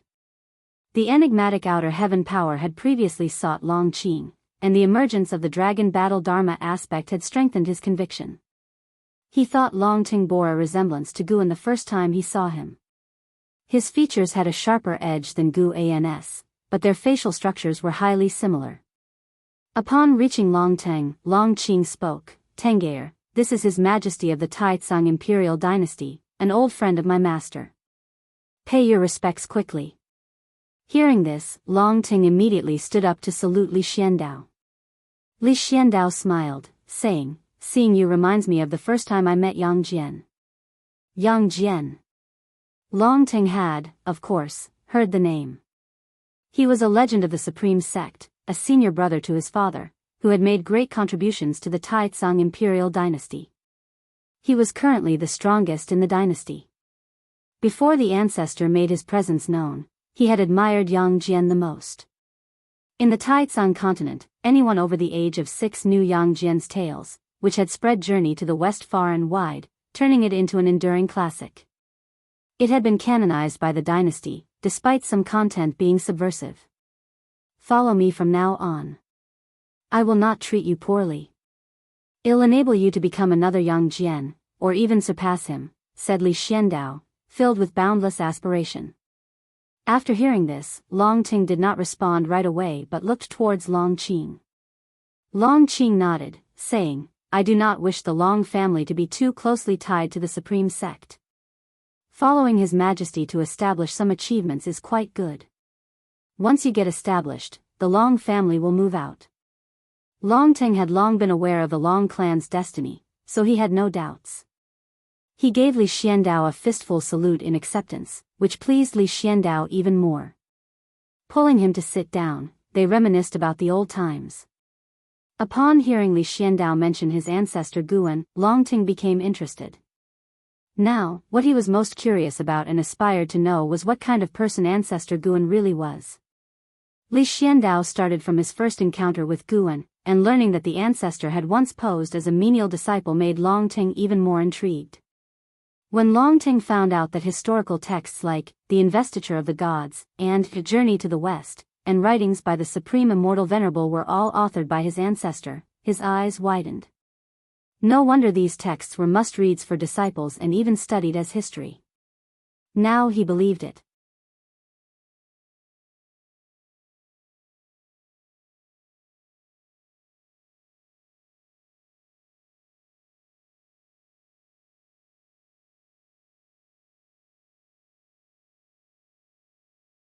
Chapter 586, Variables. Under the guidance of Sage Su, Guan and Xiaolan were successfully initiated into the Tao Court, becoming true disciples of the Tao Court, while Xiaolan became Sage Su's direct disciple, with treatment and status far surpassing Guan. Xiaolan's first cave mansion featured an interior space so vast it resembled the Third Medicine Valley, which made Guan reflect upon the deep foundations of the Tao Court.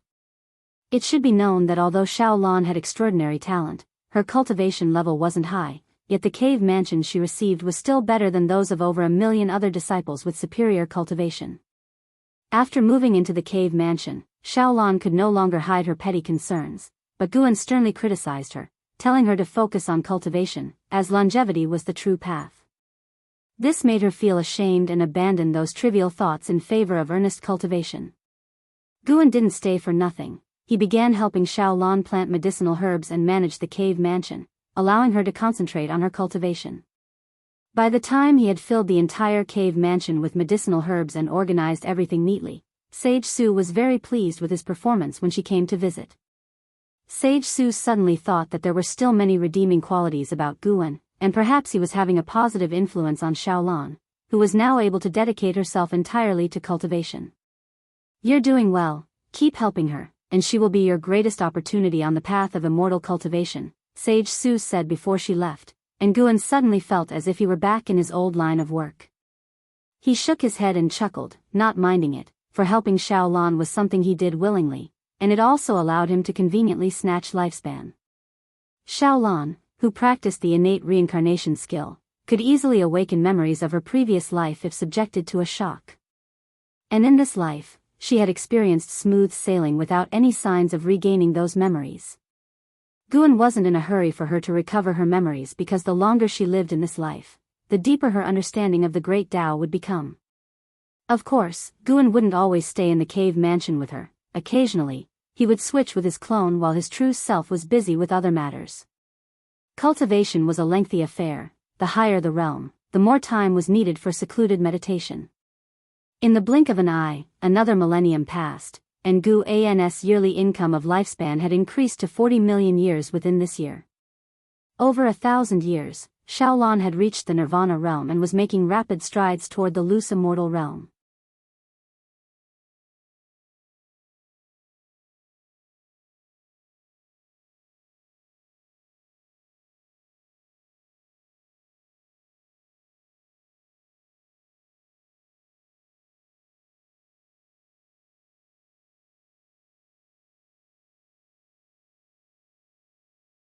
His original self wasn't simple.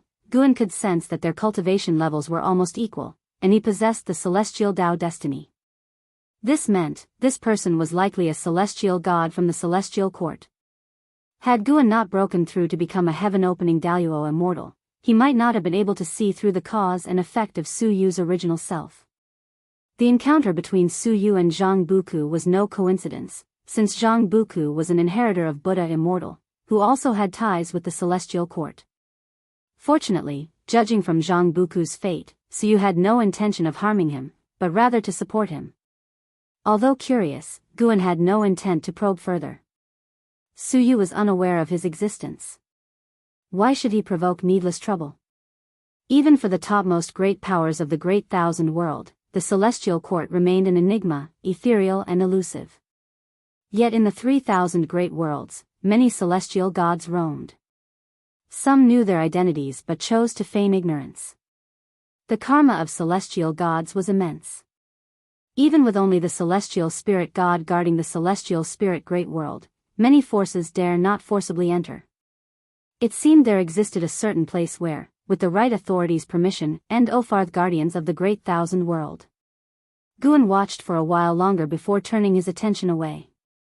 His present life was calm. He did not wish to entangle too soon with the celestial court. Unless absolutely necessary, Guan would not provoke the celestial court and aim to survive within the celestial spirit great world. Guan couldn't help but think of the celestial spirit god. In this life, Bai Sheng, with Su Jin's help, had already embarked on the path of immortal cultivation. Guan hoped he would possess a heart of compassion. That way, the celestial spirit great world could have a celestial god. A celestial god not only shields the cosmos but also stabilizes the celestial court. Guan entertained the thought of persuading the celestial spirit god because, in pursuit of the immortal palace's treasures, the celestial spirit god had violated the principles of the celestial gods, indicating a lack of complete loyalty to the celestial court. Although the celestial spirit god had once aimed to destroy the celestial spirit great world, that had been a mission assigned by the celestial court, which he had delayed for many years. Across the ages, whenever a threat to the celestial spirit great world emerged, the celestial spirit god didn't wait for explanations, he just executed them. This approach, at least, spared many beings from numerous calamities. Celestial spirit god, I truly look forward to your future. I hope you won't disappoint me. If it doesn't work out, I might have to slay a god. Guan thought to himself, and a smile appeared on his face. Before that, he would continue to enjoy a peaceful life.